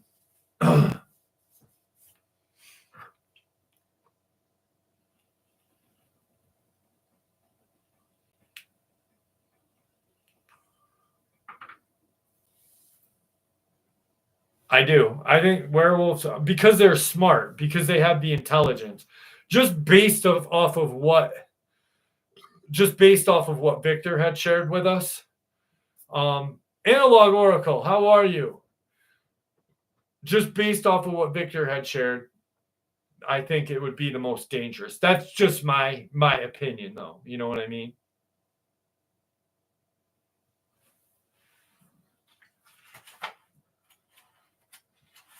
I told you I got a shit ton of experiences.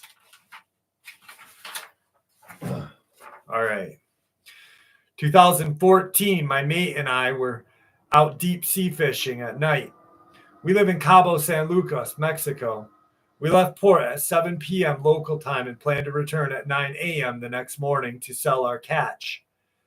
It was my watch at the time, around 5 a.m., and I was sitting in the wheelhouse drinking some coffee. My mate was in the bunk below getting some rest. We've been trolling for a couple of hours, and the horizon was just starting to bright up a bit, enough that I could see the ocean's surface. As I watched the nets, I noticed that the seagulls had fouled the boat were quiet, which was unusual. It was obvious that something had spooked them. I walked out of the wheelhouse and looked alongside the boat and noticed a strange silhouette floating above the water's surface that was moving at the same speed the boat was. When I took another look, it resembled a small human lying flat and floating. I was immediately stunned. I rushed back to the wheelhouse and slammed the door. I was paralyzed with fear and muttered uncontrollably. I cautiously looked out the window and noticed the being float alongside the boat toward the bow. The navigation lights were on, and I could see that the being now turned upright and was floating toward me, no more than 5 feet from the right side of the wheelhouse window. I just froze as the being stared at me. It had an ovular head, more round than most descriptions of grays in the media. It had large black ovular eyes with no pupils, a small mouth that looked like a frown. The skin was very pale, almost a sickly grayish white color. It seemed to be dressed in a black hooded robe that covered everything except its face. The being opened its mouth for a few seconds, then closed it again. Then it floated into the darkness and disappeared. My best estimation, the entire experience lasted less than a minute. This encounter has affected my life immensely. I have trouble sleeping and dream about the incident constantly, as well as I go to see less and less now, and probably will stop very soon. Paul Kroos, thank you so much.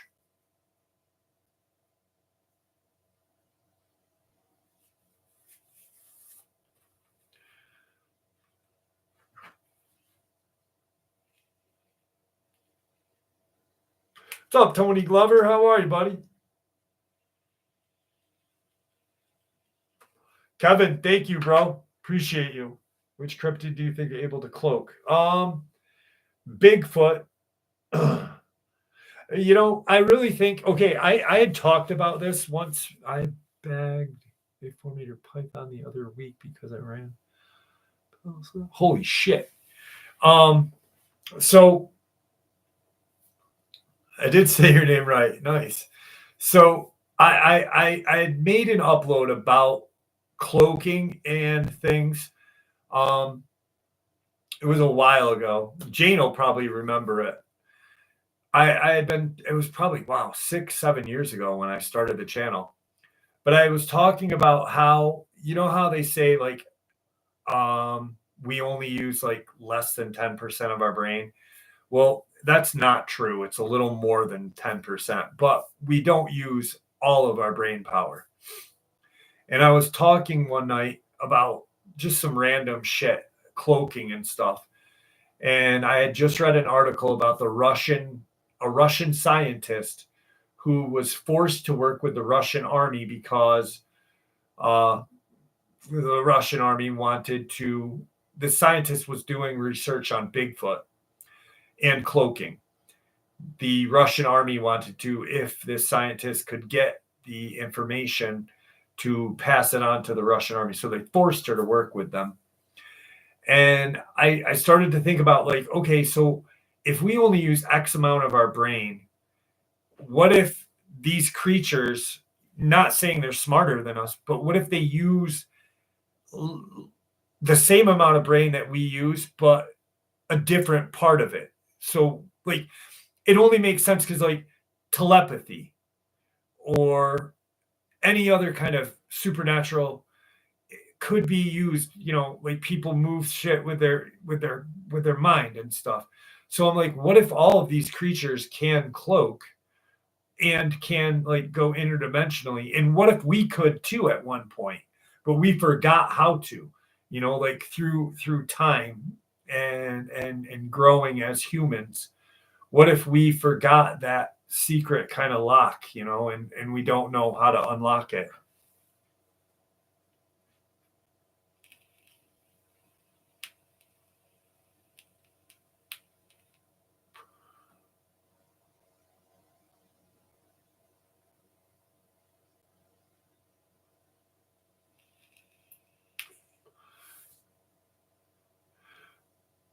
Two-way, what's up? How are you, Tony Glover, two-way?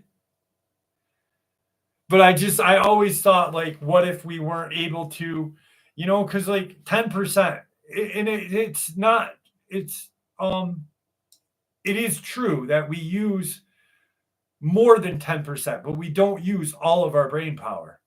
So what if, imagine if we were able to use it all? Like, what other fucking secrets? Because if you take like a hallucinogen, like LSD, it's said to unlock doors. So is it unlocking shit like that night when me and my friends were tripping out and I thought I saw something running with me and my friend Eugene. Now, Zilla, thank you so much. Again, I ask. Thank you, brother. What if we're, because he saw the same thing. I had asked him, I said, dude, I saw this thing running in the woods with us. And he said, did it look like this? And I said, yes. And I have the tattoo on my back of what it looked like to me. So what if we unlock that? And what if like this thing was like running aside of us, but interdimensionally, and we can see, I don't know if that makes any sense. You lost the account as two-way.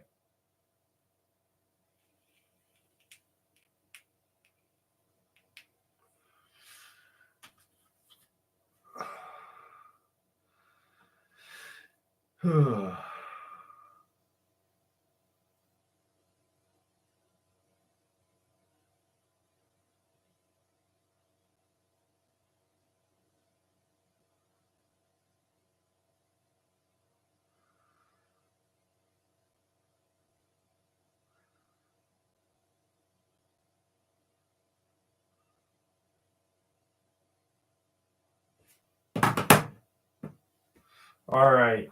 Oh, this is creepy.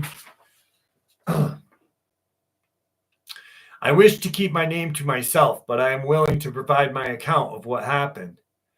It was 5 years ago, late at night. I went for a walk in the dark to clear my mind. When I got a feeling like I was being followed, before I could say anything, a fur-covered creature lunged out of the nearby bush. It looked like a large man crossed with a wolf. It had deep green eyes and an elongated snout.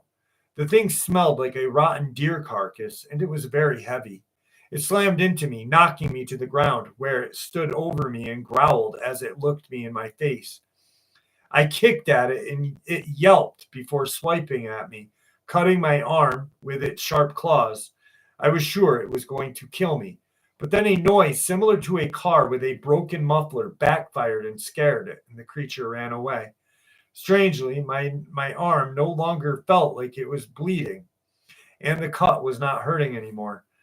My short sleeve was torn, but when I wiped away the wet blood from the arm, there wasn't even a scratch left behind. I was sure it was a bad dream, and so I headed back home. I never reported this because I was certain that nobody would believe me, and because it has been haunting me ever since. I haven't seen this creature since it ran off into the woods when that sound scared it off, but I sometimes worry that it may come back. I also don't know why the scratch on my arm was gone moments after the thing ran off. Everything I found out about online told me this was a Dogman. I don't know if those things are real. It also isn't like Dogman or any other of these creatures we have 100% evidence of. Anyway, thank you for allowing me to share. What did Aravic do? What did Aravic do?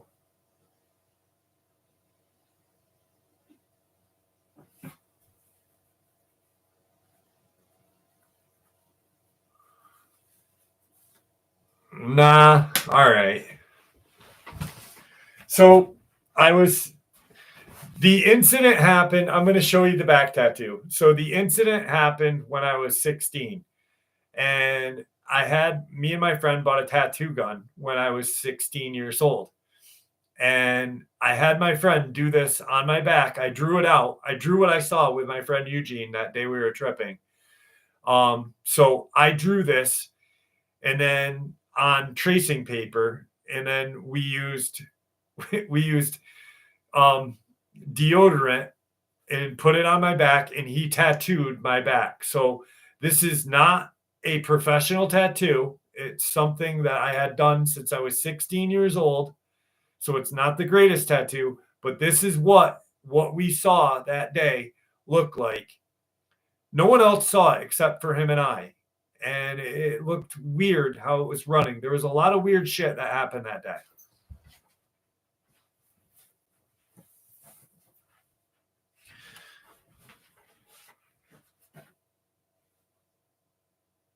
I don't know if you guys can see it.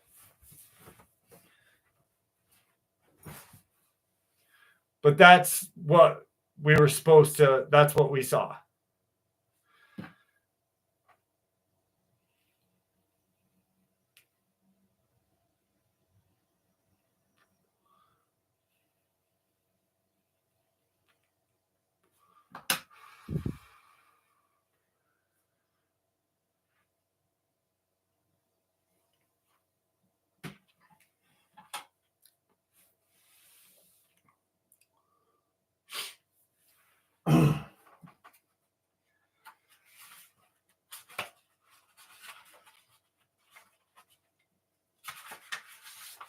Oh, this is pretty fucking cool. This experience is really cool. Kind of Truth Quest, kind of. It was really fucking weird looking. It was very, very weird looking. All right, so this is an actual Randall Kennedy. Have a good night. This is an actual news article.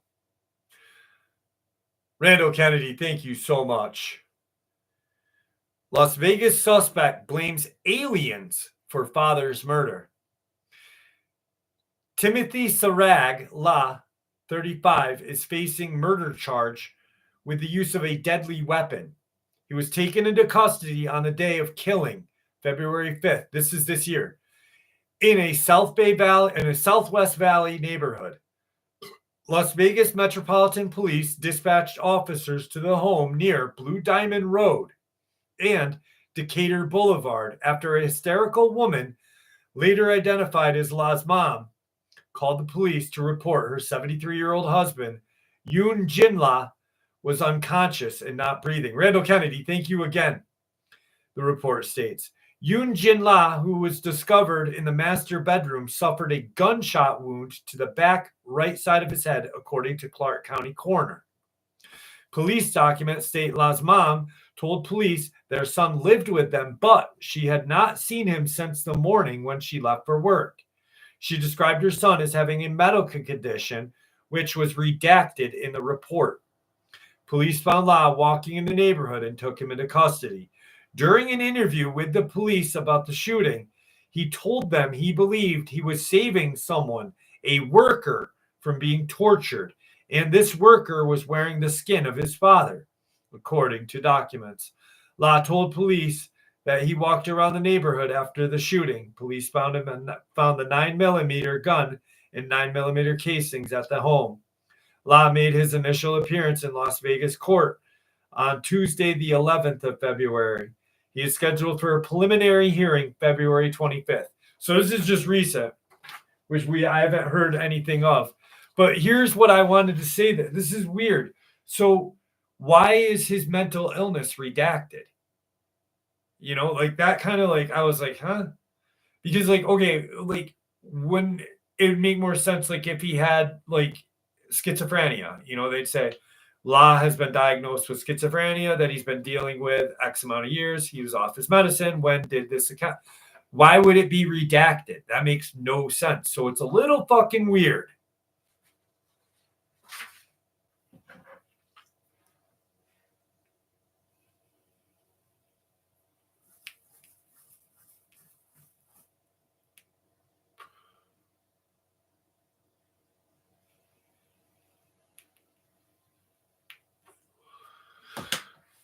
Doesn't make any sense.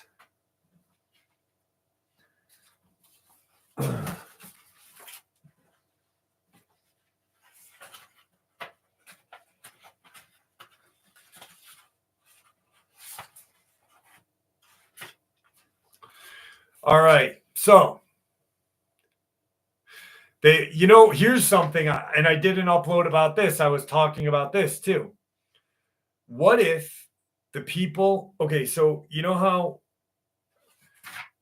they say like people who have demonic possession or are haunted by certain things throughout their life, and then they sometimes label those people as schizophrenic or with other mental illnesses, right? And they put them away. What if they're not schizophrenic? What if they don't have a mental illness? What if like the majority of people who say they see these things aren't sick and are fucking stuck in like a mental institution for the rest of their lives, being tortured by whatever they see? You know what I mean? Just a weird thing I thought of one day. I'm glad someone else thought that. I want to share this with you guys. I was on my way home from work. It was around 3 in the afternoon, and it was raining and cold, but not a heavy rain, just enough to use the wiper delay. I was in the city where I work in Jefferson City, Missouri. Instead of taking the highway, I took a town route. 2 lanes are going eastbound, 2 lanes going westbound, and 1 lane for turning in the middle. I was heading westbound. Lots of traffic on this day both ways. We all were driving, not even close to the stoplight yet, so we were doing probably 35, 40. On my left side, I saw this animal. I guess it was an animal, not running, but what looked like flying on the ground from one side to the other. No one screeched their brakes. No one stopped at all. I reached where it had crossed the road and witnessed it continuing down the alleyway. Mr. Haunted, what's up? I got to stop this for a second. Jimmy! Mr. Haunted, we are blessed with a celebrity right here. I don't know. Naroshi, how are you? I don't know if you guys know who Mr. Haunted is, but Mr. Haunted worked with Ed and Lorraine Warren, all right? He also, in the Conjuring movies, you know the Chinese kid? He's Mr. Haunted. Jimmy is not Chinese, but that is Mr. Haunted. Thank you, my brother, and welcome to the night. Damn. I was actually just thinking about you.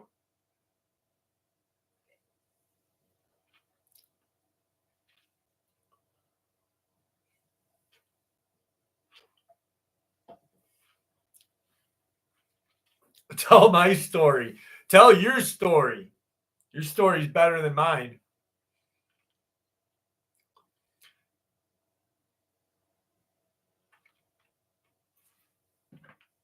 Actually, I met Jimmy through this channel. And he's got 2 books. 2 books are out. Are they up here? Oh, they're downstairs. They're downstairs. If you want to get his books, one is Origins of Mr. Haunted by Jimmy Petanito. And then the other is Phantom Messages by Jim and someone else. 2 amazing books, both available on Amazon.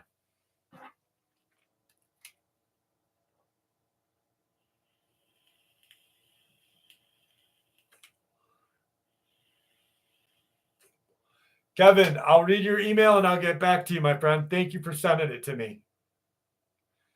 You're with Amy? Tell Amy I said hi. Hi, Amy. Phantom Messages, 2 amazing books. Phantom Messages is about like you get a weird voicemail from a deceased loved one or a weird email from a deceased loved one. Really cool shit. And then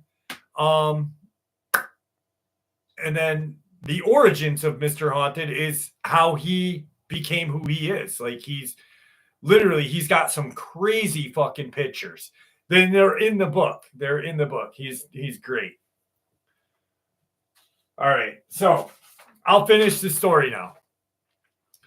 I want to share this with you. I was on my way home from work. It was around 3 in the afternoon. It was raining and cold, but not a heavy rain, just enough to use the wiper delay. I was in the city where I work in Jefferson City, Missouri. Instead of taking the highway, I took the town route. 2 lanes going eastbound, 2 lanes going westbound, and 1 lane for turning in the middle. I was heading westbound. Lots of traffic this day going both ways. We all were driving not close to the stoplight yet, so we were probably doing 35, 40-ish. On my left side, I saw this animal, I guess it was an animal, not running, but what looked like flying on the ground from one side to the other. No one screeched or brakes, no one stopped at all. I reached where it had crossed the road and witnessed it continuing down an alleyway. It was not a deer or a dog. I'm not sure what it was. It just looked like a slim, long animal with a pointed face. At first, I thought it was a greyhound-type dog, but I thought about it and realized that this was no dog. No one reacted like they even noticed it. And whatever it was didn't dodge vehicles like a dog or any other animal that would. I've experienced paranormal activity in my house. I've seen shadow figures twice, which also pulled my ponytail and poked my booter. No, they didn't say poked their booter. They said poked me. Since my husband passed away April of 2012, I have witnessed weird stuff that you possibly expect from someone who has departed this earth. If anyone knows what this creature could have been, I'd love to find out.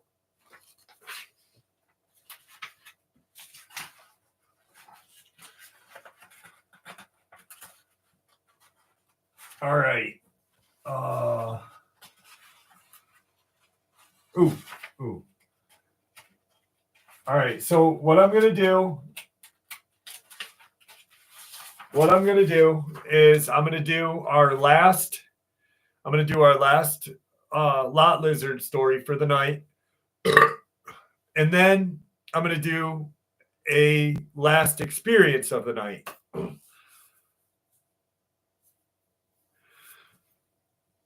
My daughter, fucking Arabic. Oh, my daughter Chewbacca, not so much. Damn it.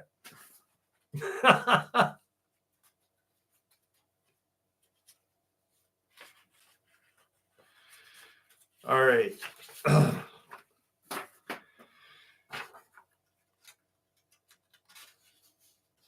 Anushka, how are you? All right, so this is our last lot lizard story. Once again, fictional, not real. I wrote this. Thank you, Yvette. The fluorescent lights of the rusty bucket truck stop buzzed with a nervous energy. Mr. Haunted, thank you, brother. A symphony of audible to those who spend their lives crisscrossing the asphalt veins of America. Earl, a trucker built like a refrigerator with a handlebar mustache, adjusted his belt buckle. A nervous tic he had developed after 3 decades of battling deadlines and questionable gas station sushi. He needed to pee badly. He pushed the door to the men's room open. A metallic screech echoed off the perpetually damp tile. The usual staleness of stale beer, diesel fumes, and desperation clung in the air. He made a beeline for the urinal, relief clouding his brow for a brief, glorious moment. Then he heard it, a rhythmic, unsettling thwack. Earl paused midstream. Thwack, thwack, thwack. It was coming from inside of one of the stalls. Some poor soul must have been having a real bad day. He cleared his throat, a noise that sounded like a gravel truck backing up. Everything all right in there, fella? Silence, then a giggle, a high-pitched, almost maniac giggle that sent a shiver down Earl's spine, a shiver that had nothing to do with the temperature in the room. Thwack! Just peachy, the voice chirped, followed by another giggle. It was definitely a woman's voice. Earl frowned. Something's definitely wrong. He finished his business, a sense of unease settling in his stomach like a leaden biscuit.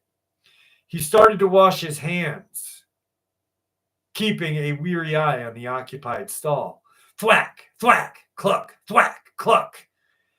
He looked up at the mirror, his reflection staring back at him. A portal of bewildered confusion. Did he just hear a cluck? The stall door swung open in dramatic fashion, and there she stood, Sparkles. Now, Sparkles wasn't exactly what Earl expected.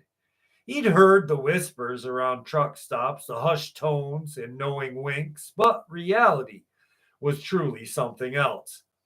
She was petite, barely scraping 5'2", with a cloud of bright pink hair that defied gravity, and a sparkling denim jumpsuit that screamed disco ball explosion. In her hand, she held a rubber chicken, a very large, very yellow, well worn rubber chicken. Damn it. Oh, fuck me. I hate when this happens. Sorry. In her hand, she held a very large, very yellow, very well worn rubber chicken. And she was grinning, a wide, unsettling grin that revealed a missing tooth. Howdy, trucker, she chirped, twirling the rubber chicken. Care for a little incentive? Earl's jaw dropped. He stammered. What in blue blazes? Sparkles winked. Truckers need lovin' too, sugar, and sometimes lovin' comes in the form of a good spankin'. She raised the rubber chicken. This is Henrietta. She's got a real knack for motivation.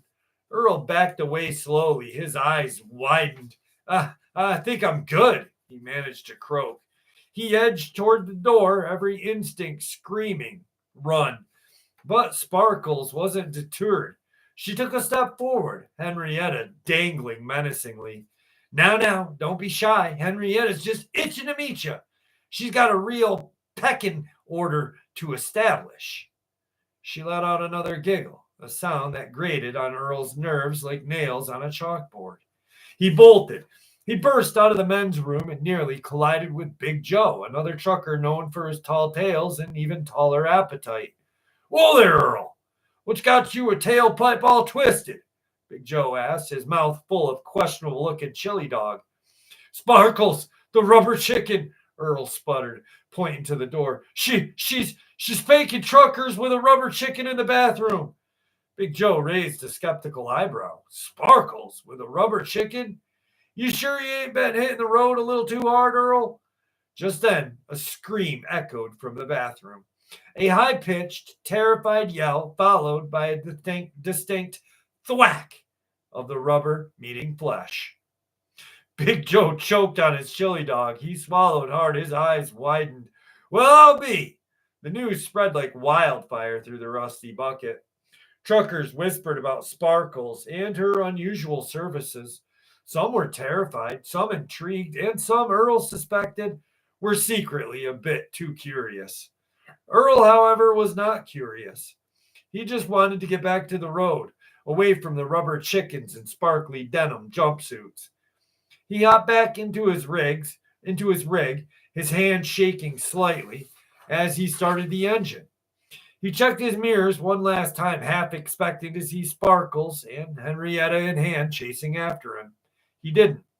He pulled out of the rusty bucket, leaving the buzzing fluorescent lights and echoes of thwack behind. He drove for hours. The image of Sparkles and her rubber chicken Henrietta burned into his brain. He couldn't shake the feeling that Henrietta's beady plastic eyes were still watching him, a silent, feathery harbinger of something.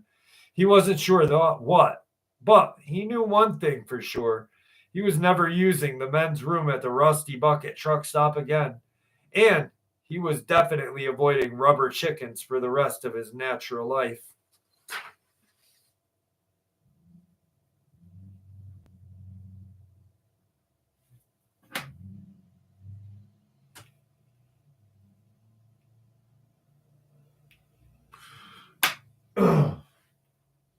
All right. Last encounter. Rockin' steady. Good seeing you tonight. Thank you for spending some time with us.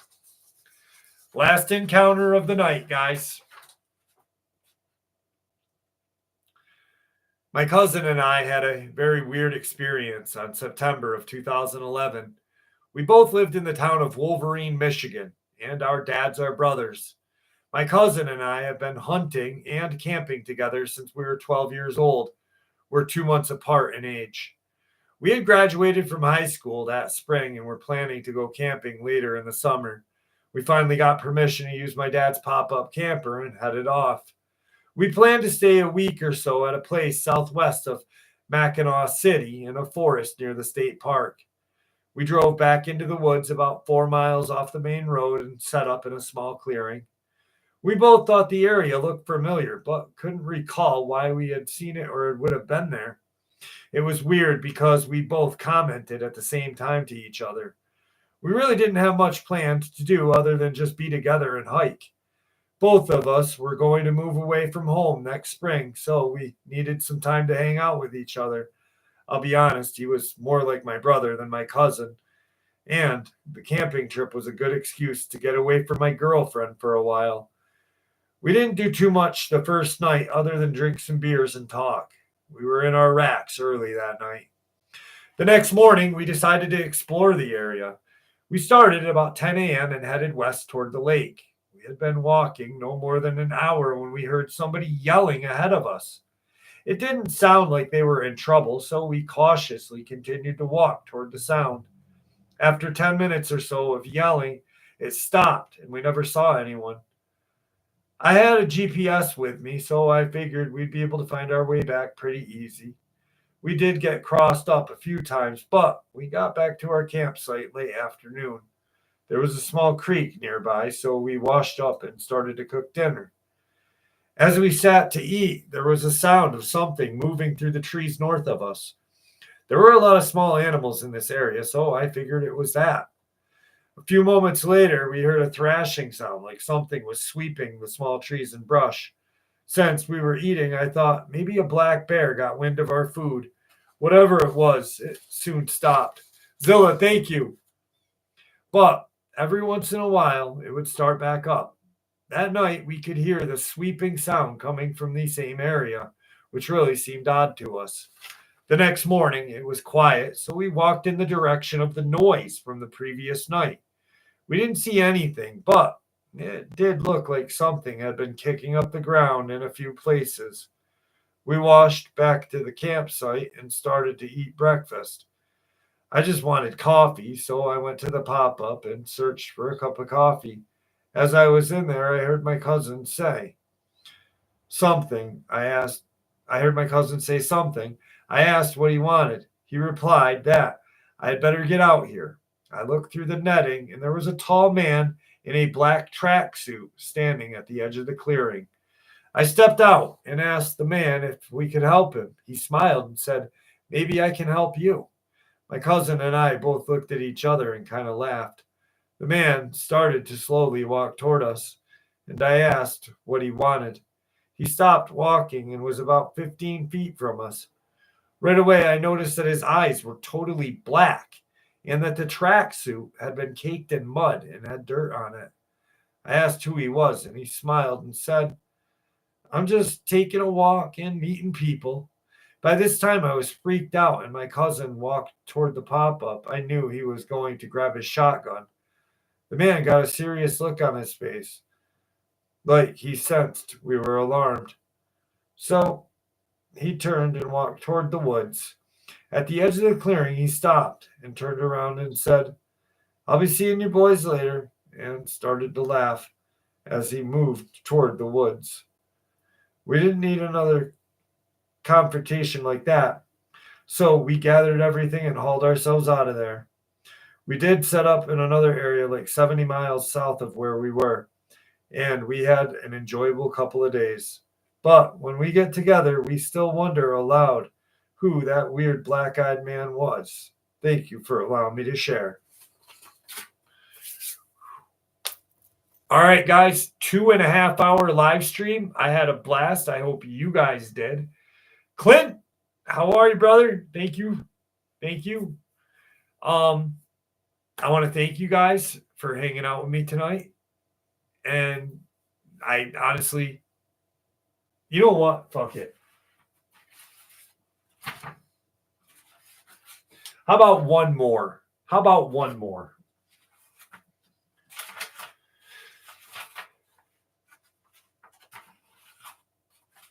All right.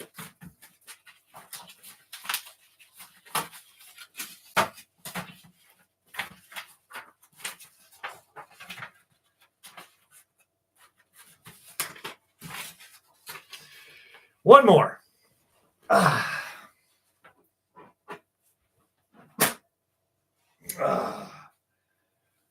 One night in the summer of 2022, I was out along the road that goes past my house. We're in a pretty rural area here, along West Virginia 5, which parallels the Little Kanawha River from Elizabeth to Grantsville.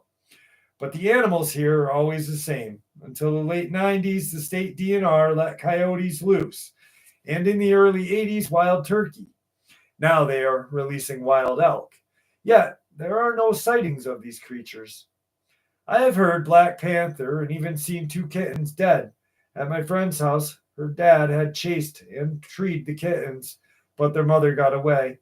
To this day, West Virginia DNR refuses to state Black Panthers exist here. That night, I saw something I never thought I would have ever seen. 2 huge wolves that were bigger than anything I had ever seen before.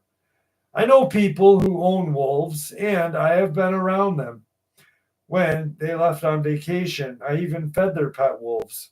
So I know how big they can get. Clint, thank you again, buddy. So now, how big they can get. But these were no regular wolves. These were twice the size as big as me, and gave me an eerie feeling. They walked off the hillside and came out of a foggy mist. Their eyes had this glow of yellow even before I turned my phone flashlight on them. Yeah, I had my phone in hand. Why no pictures? Because I was scared shitless, and was just able to look and see these 2 wolves, with one being smaller than the other. Both were very skinny, hippie, or one could say bony, gray with black color markings around their eyes and ears, brown down their backs, and gray bushy tails, tail as long as my leg. The heads were way bigger than my own, glowing yellow eyes looking right at me, slowly walking past me, both moving together and moving their heads when they needed to keep me in view. Then they crossed the road and disappeared into the riverbank. Across the river is a hillside where the coyotes bark and yip. That was until these 2 wolf creatures crossed the river. Dead quiet then. No noise at all. No bugs, no birds, no coyote. When my heart started again, I ran as fast as my legs could carry me. No wolves here in West Virginia, not here, that haven't been brought up here as a pet. These 2 were no pets. I think the smallest, the one that was closest to me, was a female. I also feel she protected me from the male. The biggest one, she nudged him to go on. I thanked her for that. He would have killed me with ease. They both could have with one bite of my throat. It's not too often I venture out further than my yard nowadays. This property has had many supernatural events happening here. But that night, I truthfully felt like I saw a werewolf and his mate. I know what I saw, and it scared me so bad that I become afraid of the dark, even on my own property that I grew up on. It has changed me in a way that I can't explain. I have become more nature-minded. I worship nature and the power she holds. If it wasn't for her or nature, I wouldn't be here today. I know those creatures exist, and I gave them a wide path to travel. Always respectful and mindful in their presence. Somewhere. Thank you so much. All right, guys. I have got to crash. I want to thank you once more for all of your kindness tonight. Aramic, Joseph Cannon, Somewhere, everybody who Reef and Sully, holy shit. Liz, thank you guys. You guys are too amazing. And I don't deserve it. So thank you. I hope to see you guys next week. And we've got, well, I look at this. It's almost like I barely touched the encounters and we did 2.5 hours. So, I wanted to say this. The Solomon Islands. I don't know if you guys heard me talk about that, but I'm going to be talking with that guy. I talked to him for like 4 hours on Thursday night, Friday night. And tomorrow night, him and I are going to talk. So Monday, I'm going to share his experience with the Solomon Islands. And there are actual sightings of giant humanoids on that island, or islands surrounding it.